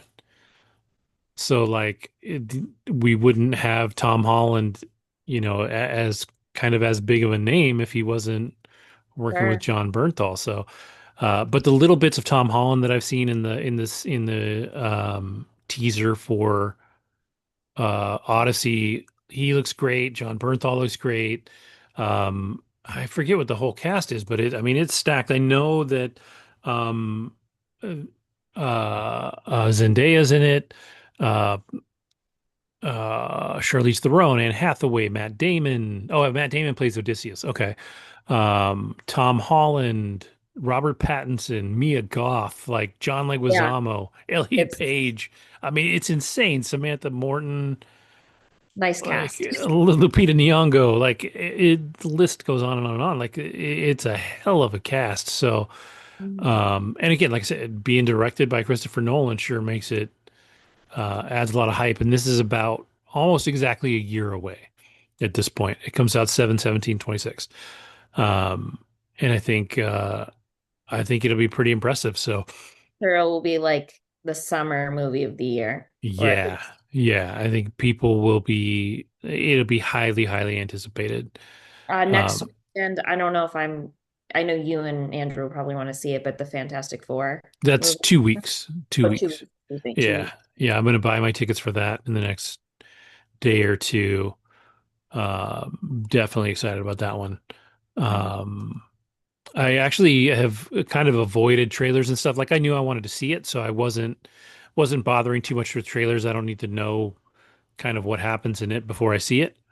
So Mhm. I had been avoiding them, and then today when we were watching the movie, one thing when we went to see Superman, we actually saw it in 3D because my oldest had something to do in the afternoon, and we wanted to make sure we were home in time to get him to do that. So I had to find the earliest showing. Right. And it just happened to be in 3D, which I love movies in 3D. Um, and so it wasn't filmed for 3D, so it's kind of redone for it. But like once you settle into the movie, you kind of don't even notice. Like yes, it's 3D and some of the stuff is there, but it doesn't take away from the film. I think movies that are filmed for 3D are a little more fun in that, when they're done that way. But um, it was at the when they were showing the trailers, the last trailer they showed was a Fantastic Four trailer, and they showed it in 3D, and I got a little more of the story for that. And I think it does look like a lot of fun. I think it's going to be really good. Great cast, and I have finally stalled long enough that Andrew made it, so we can close out the show with a retelling, a dramatic retelling of Andrew's experience with Superman. Yeah, man. So I'm coming to you guys live and direct, unexpected, sort of expected, because I wanted to talk about Superman. But before I do, I just wanted to find out, like, quickly, I love your background. I love your t-shirt. Lauren, did you see Superman as well or no? I saw it this evening. Yeah. All right, cool. So I just want to get like before I go, if that's okay, I want to get like y'all's like quick and dirty kind of impressions before I go, unless you want me to go first. I'll let Lauren throw hers at you real quick. As I said, I am not an expert. This is out of my realm area of expertise, passion, etc. I thought it was good. It was not my favorite. I nodded off in the beginning. Sorry. This is just, I don't know. It started off a little slow for me, as I was telling Kevin. This was definitely more of a comedic version, but based on what Kevin has mentioned, James Gunn is someone who incorporates that quite a bit in his films, such as the Guardians of the Galaxy movie. So this is very on brand for him. The development of this character, I mean, it starts really with him already in the workplace in his 30s. They don't really showcase him and his childhood. They'll do like little flashback type of things, but they don't actually like go through how he came to be. So they're really starting Clark Kent uh, as an adult. He's already with Lois Lane. He's working at that Daily Planet. exactly, agency. And yeah, I do like the casting. There were so many great names in that film. Everyone from like Rachel Brosnahan. I really like Nicholas Hoult. I thought he did a great job of playing Lex Luthor. Yeah, I liked it. I didn't love it. I liked it. So yeah, and David Cordsworth, I've never really seen him before, but I thought he did a good job, and it sounds like Kevin agreed. So, yeah, that's all I have to really say. I'm sorry, I don't have too much of a Yeah, no, that was in-depth totally fine. analysis. Yeah. Yeah. So I'll throw mine out there real quick. I Yeah. number one, I thought the casting was perfect. I said this in our group chat. So you know, I thought everybody they cast, at least in major parts, perfectly cast. I think that the flaws in this movie for me all kind of revolve around Lex Luthor. I think Lauren was right in that I do think um, it was a little slow and a little kind of clunky there in the beginning. And some things probably could have been cut and worked a little better, but I didn't hate it, but I can see why somebody might have found it slow. Um, Even though I think Nicholas Hoult was perfectly cast as Lex Luthor and he played the part that was written for him very well, for me, everything surrounding Lex Luthor was too cartoony. He was too psychotically evil. He was too kind of a bratty kid. Somehow he had built his building to have a little mini spaceship on it. So when the world kind of goes to shit, he pulls a lever and it drops off and he's just flying around. Like it was like everything about Lex was just too cartoony for me. And that was what took me out of the film the most. I think he played the part that was written for him brilliantly. Like he was not a bad actor. I didn't like the writing of the character. I think physically, Corn Sweat is an amazing choice for Superman. He really embodied the part really well. Funny enough, right before you jumped on, Andrew, we were talking about the trailer for the Odyssey that just came out. How that looks really good. And I went down a rabbit hole while Lauren was talking about hers. Mia Goth is in the Odyssey. I clicked on Mia Goth and I was looking at her filmography. She was in the movie Pearl, which also starred David Dave. Cornsweet. So Yeah. a funny little rabbit hole that I wound up in. But anyways, but my take on the movie overall, I really enjoyed it. I think it was not a flawless film, but I think it was a good opening for the DC universe. I think it's going to do really well. I also think it's going to play really well with families and kids. Yes. So even some of that cartooniness, um, while Lex has the moment that Lauren and I talked about too, that I thought was too out of character when he shoots the dude in the head. I thought that was a little too much for Lex, especially in a first appearance. But It's very like mafia type of move, yeah, it was weird. It like was weird. Godfather type of move. Like, tell me what I want to hear, or he's being shot in the Tell me what head. I want to know, or he gets it. Yeah, You know what I mean? And then he gets it. So, 'cause it's right. like, um, but yeah, I really did enjoy this. Like I told Lauren, I'll buy it when it comes out. I'll watch it multiple times at home. If I had the money, I'd probably see it, or more so the time. I'd probably see it one more time in the theater, but I don't have that luxury. But yeah, take it away, Andrew. All right. So I think that, and it's funny because I want to be delicate, but at the same time, I We also spoiled the think that, living shit out of this, so you don't have to be delicate about no, me. I'm not, I'm just in terms of even my criticism. I think that ultimately, what I've basically been saying is I understand why the movie is resonating so well with audiences. And I think that ultimately you've taken this like godlike being and you've brought him down to earth and made him very fallible, very human, very imperfect.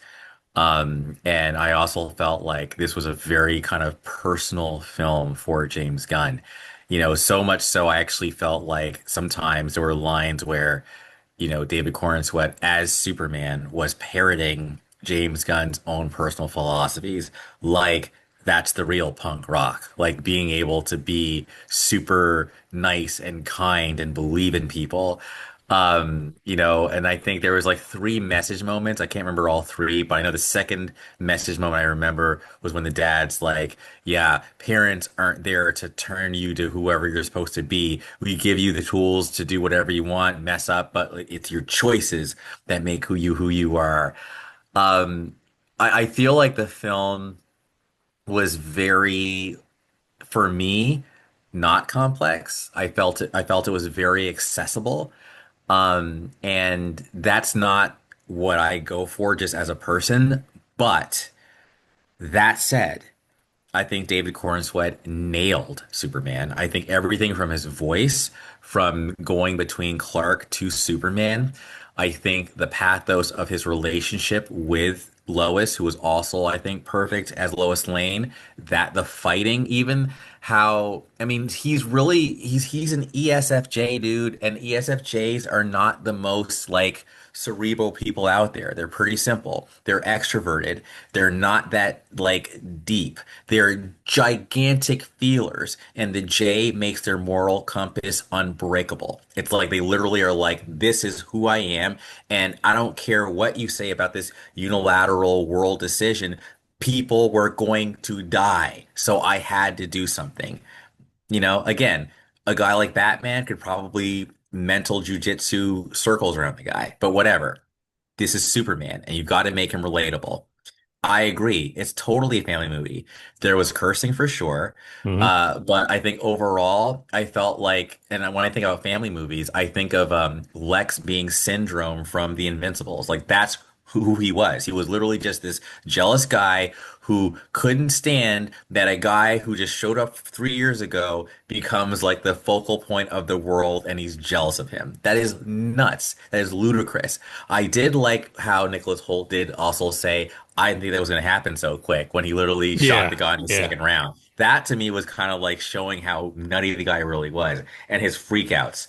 I liked the fact that what's his name, Jimmy Olsen, all of a sudden has like pheromone juice or something, because like all the women are all about this guy, including Mutant Toes, and I want to find out what the hell is going on with Mutant Toes. But anyway, that was hilarious. Eddie Gathegi went to college with the guy. I think he did a fantastic Yes. job as Mr. Fantastic. Maybe no, And I, terrific job as Mr. yes, Terrific. I keep saying, anyways, as Mr. Terrific with his T-spheres, and he was badass. I liked him. Yeah. I liked him a lot. I felt like he was kind of a good, like not a foil, but definitely maybe it is a foil. But either way, it was a good like buddy cop thing going on between the two.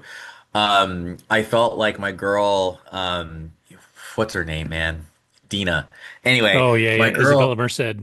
she had like three lines, but whatever. I But you like, know what though? She had a great like sassy ass attitude when she did have lines.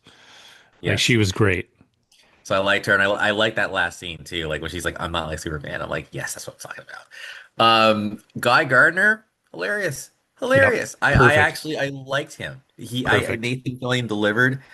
Who am I forgetting, man? Perry White had like two lines. Yeah. Uh, no, but I think overall, I like you, Lauren, I was in the theater, and at some points I was like, ugh, I was like yawning, but my favorite parts of the film were probably when they were in that pocket universe, and like they're fighting, and like that baby and all that, and like the river, and That's when I stopped so nodding off. there you go. Yeah, yeah. Yeah, When Things yeah, they are started to in pick up. those that like alternative universe in Yes. the pods, that's when I was like, all right, this is Now it's going somewhere. right, Yeah, yeah, correct. yeah. And then also, like, even though you didn't have a lot of Superman action, yo, when he just starts spinning with a laser, like I'm like, okay, that's what I'm talking about. That's Superman. Like that's yeah, when Superman and I felt like I got the impression then the rest of the movie and pretty much who he is as a person, he's holding back. Like he is not giving it his all. But once it was like, okay, send in the Fireflies, whatever they're called, the Falcons, whatever they are, like he just starts destroying them. And it was glorious. And I also loved when like he flies out of the building after it crashes and it's just all this smoke billowing and then he just kind of rises up like a god. I'm sorry. Oh, Like when yeah, he I'm saves that woman from the car. yes. yeah, Yeah. yeah. Yes. That was actually That a was pretty cool scene. That Yeah, was a yeah. great exactly shot. Great shot. Yeah, best shot of the movie, I think actually. And I felt bad for the big dinosaur thing or whatever, like because it's like, yeah, like he's just like a big baby, he doesn't know what he's doing, and Mr. Terrific is just like, yeah, kill him, you know? But yeah, it's like, so the movie had heart. Do I think it was like as epic as I wanted it to be as a Superman film, just being 100%? No. But but it captured the essence of the character. And I think that that's where the film succeeded. And I am excited to see how the rest of the DCU universe goes. So, you know what, dude? Like James Gunn, you did it. Like you landed the plane. Like you didn't crash it. And this is personally Personally, I came away liking Man of Steel more, okay? But that's just me, okay?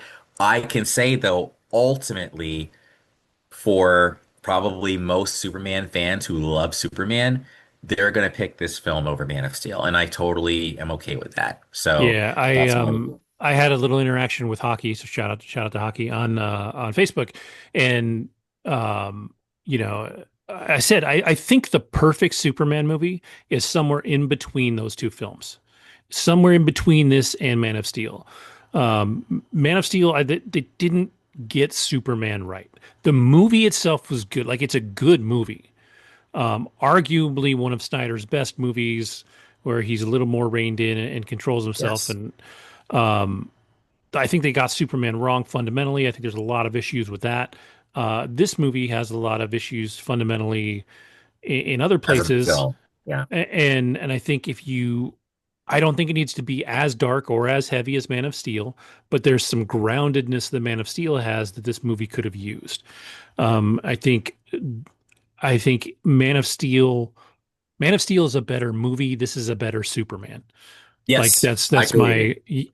Yeah, and I will always say, like, I am not a Snyder hater as far as the man goes. Like I was talking to my kids, I think everything I've ever seen of Zack Snyder, he is a very fine human being. I think he just needs a life editor to come in when he's making a movie and be like, bro, not everything needs a director's cut. Let's take some deep breaths and take a couple steps back. And we've talked about that before. How he could be great in any universe if somebody just reins him tightens him in. up. Um, and so I actually really do like Man of Steel, even though it's an imperfect film.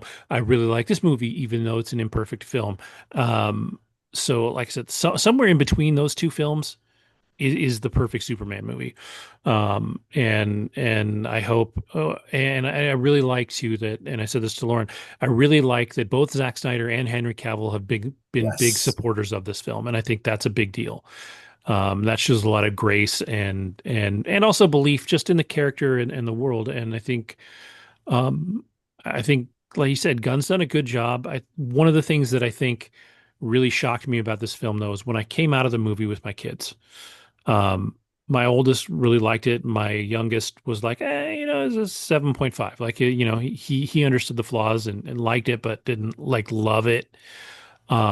But what showed me that this movie is going to do well and that this movie is going to is a perfect starting place for this whole thing. My middle son, who is notoriously difficult to please, he's a little shit sometimes. Like he's 16-year-old teenage boy, attitude. Um, was like I loved it. He said it's a 9 out of 10. Wow. He said it's his favorite movie he's seen in a long time. Huh. And so like I feel like when you're looking at your general audience, I think my three kids are like the perfect like spread of the people you're trying to reach, and for them all to come away at least enjoying it, two of them really, really liking it, and myself, who is going to be probably more critical than all of them. I did enjoy it. So I think it's going to be I Yeah. think it's going to have a really good run. I think it's going to make its money. It's going to be a perfect setup place, and I actually think because there's 2 weeks in between, I think the Fantastic Four is going to feed off this really nicely going into the end of the month. So Yeah. And again, the last thing I'll say is I think Corn Sweat, he really delivered. I actually bought him again. I think he deserves a lot of praise for his portrayal. for sure, for sure, I think he really could have been ultra cheesy or just not right, but physically like he is in that suit, dude looked big. I was like, this Yeah. guy is Superman. We talked a little bit about how the costuming department did a really great job making him look like Clark Kent. His clothes didn't fit, like they were kind of baggy. He looked really frumpy. They did kind of really quickly talk about the glasses and how they're sort of like super hypno glasses, so No. you can't, Yes. which is from the comics. Like that's a thing that's Okay. happened. So that's not new. Um, and yeah, I think it was just again not perfect, but really solid. And I think we've got a good future ahead of us. I'm kind of excited to see what they do with Supergirl, seeing her appearance at the end, and how Yeah. she's definitely a messy Supergirl. Like she is young and messy, and still got to figure her way.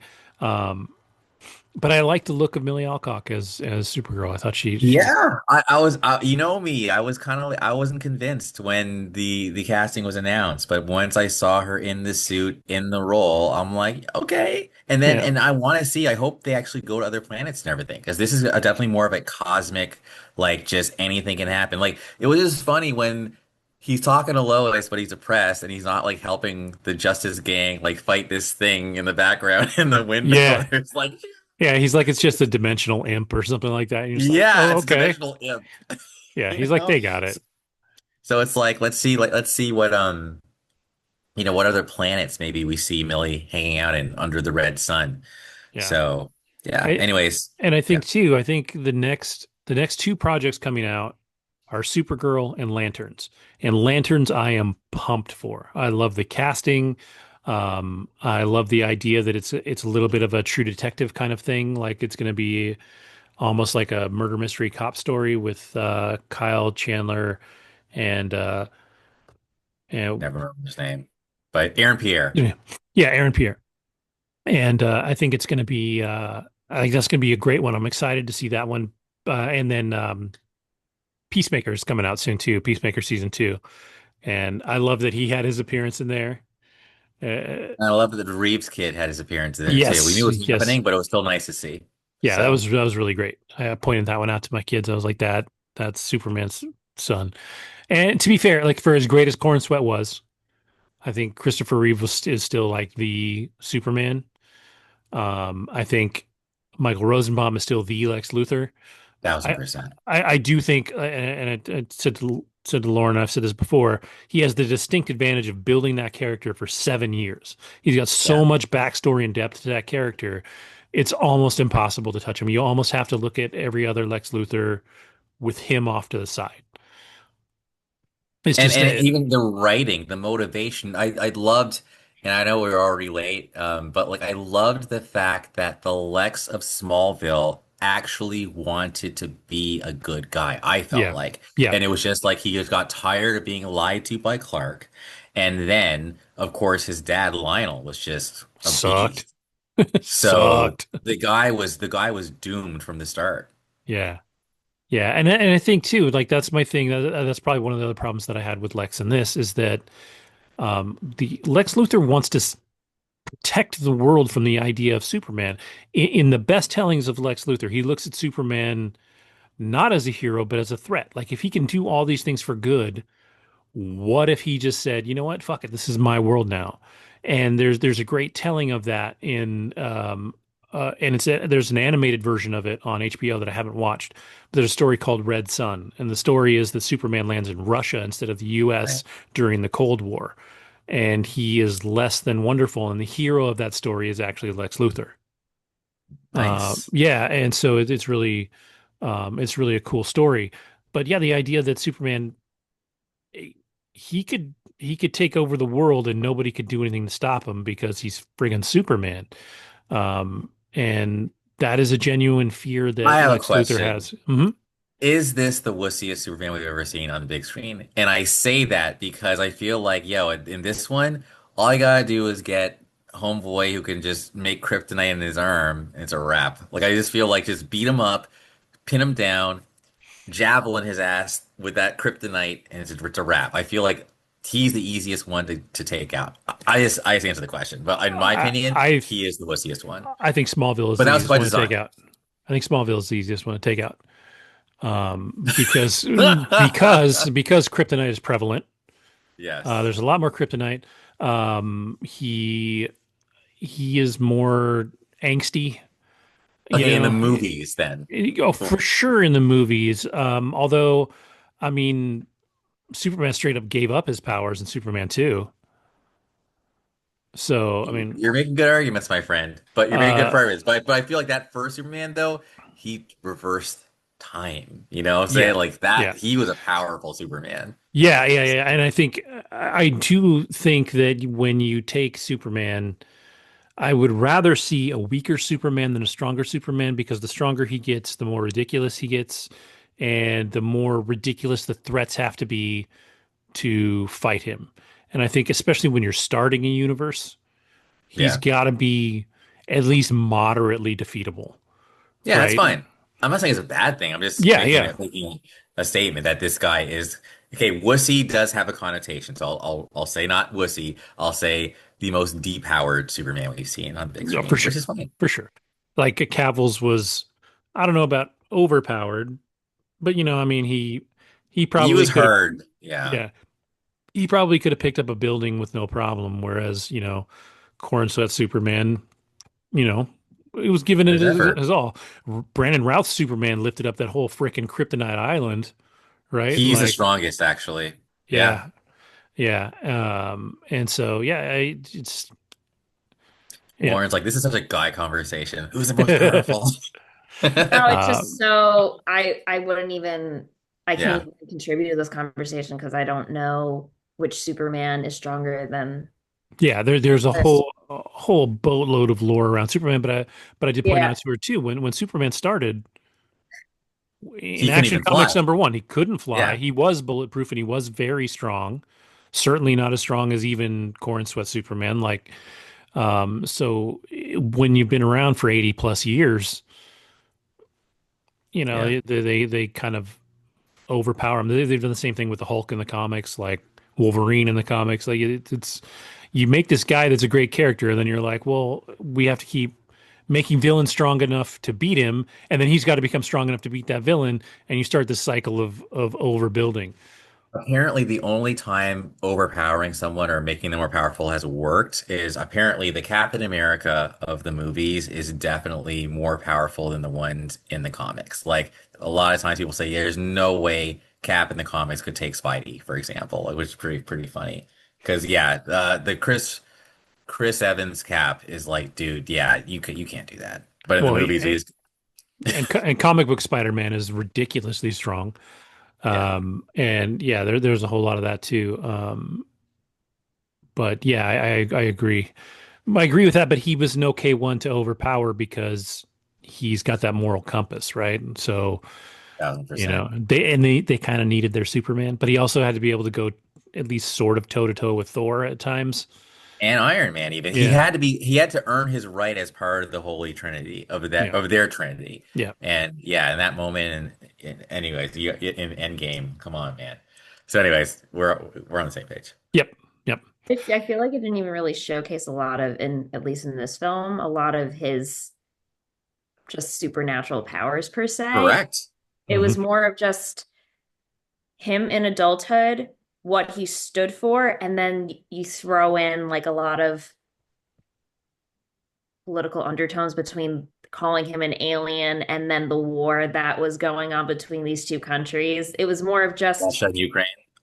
Yeah, for sure. For sure. For sure. yeah. For Yeah. sure. And I think too, Oh, yeah. it's been funny too to see like on the political side, people being like, "Oh Oh my my God, don't call him God. an immigrant." And I'm like, he is literally an immigrant. He was created by Jewish immigrants that came to America. Like, True. if anything, like there's Superman is basically the Jewish Superman, Supermensch, Ubermensch is like that's what they created him for. Like that was what they were looking at when they created him. Siegel and Schuster were Yep. Jewish immigrants in the 30s. Like what were they Leading looking the at when they pogroms and yeah, yeah. like he was a wildly political character. Kevin and I were also talking in the beginning of the episode, just the whole cancel culture and social media aspect to this film. Yes. The Yeah. monkeys. That was hilarious. That Oh was yeah, hilarious. the monkeys, that was hysterical. The trolling monkeys, Yeah. hilarious. Yeah. Oh Again, man. again, again, just cartoony. Like everything around Lex was just so Yeah. cartoony. That's what drove me crazy. But the one thing I forgot to say too, the one of the other things that I didn't love was that his parents were so like country bumpkin. Yeah, that was Like weird. Interesting. I didn't like that, and I love the actor that plays his dad. Like I love that actor. I've seen him in a bunch of stuff, and I love him. But they were just so like just too bumpkin. I think, you know, Unbelievable that he came from those, or that he was raised by those two people. sort of, Okay, yeah, I mean, he definitely, I mean, I definitely felt like, because I was even kind of like, yo, like his hair is all perfect and stuff, and like, but then he had the bare feet going on. I actually legitimately thought of you, Kevin. I just thought like, because I know that you tend to be a bit more like let's just get authentic and real. So I just felt like that. I thought of you. I thought that these parents are so salt of the earth that you're really just driving home that Clark, even though he lives in Metropolis in that nice apartment, Right. how do you afford that? But anyway, nice apartment, but he comes from these really down home, like, and Rural beginnings. he's a big old mushy guy. Like, you can tell he had a good heart. And then at the end, of course, like, he likes his parents' messages, but they show his Earth parents, right? Like, yeah, yeah. I was, believe it or not, I was actually okay with that. That I that didn't mind it. that worked for me. It was just like they were so hick. I was just like, ugh. I was like, come on. Like I would expect him to be kind of doofy, like being raised by them, kind of like even more doofy than he Jonathan was. Kent from Smallville was perfect, even though apparently the actor kind of sucks. Yeah, he's kind of dick. Um, But but like I thought I liked them in yeah, Smallville. yeah. So, all right. Well, cool. I think the general consensus is this movie is worth seeing. If nothing else, it is worth seeing. I think um, if you got a family and you want to go see it, it's great. I think there's some Yes. great examples of just everybody you would want to be. So like if you've got little girls and they're not necessarily huge Superman fans, I think Lois is somebody to look up to. She's Yes. tough. Her interview scene with him, she shows some badassness. Yes, she Um, does. I I just love Rachel Brosnahan more for this movie. Um, and but I think any family should can go see this movie and be happy with it. Other than the profanity, you get a lot of shit talk in this movie. So There's it's profanity. yeah, Yeah. which doesn't bother me. Doesn't bother my kids. My kids are teenagers. Maybe if you got 7, 8, 9 year olds, you're a little more, sketchy about that. But other than that, the death toll is low. Really, Very like low. realistically, there's that dude and the president, which should have wild implications in the future of the Oh my DCU. I God. mean, you literally assassinated a president of another country. So, like, they were like, Superman shouldn't have taken him and tortured him in a cactus. I'm like, dude, Hot Girl Straight, drop that dude to his death. Like, that's It was satisfying though. I'm it sorry. was I it was love for how us she's as just like, fans, I'm not like Superman. but on a global political landscape, you don't But just after the assassinate. scandal, though, it's almost like he's a war criminal. Like, it was just Sure, like, So I think that's different. Like now you're a Sure. war criminal, so But the argument is whatevs. he should go to trial and not be dropped to his I death. agree. Like, So you just say he slipped. yeah, oops, I tried. I don't have Superman strength. I can't hold somebody forever. What can I do? He was wrestling. Yeah. He was So, he was resisting. Terrible, terrible. Sorry, bad joke.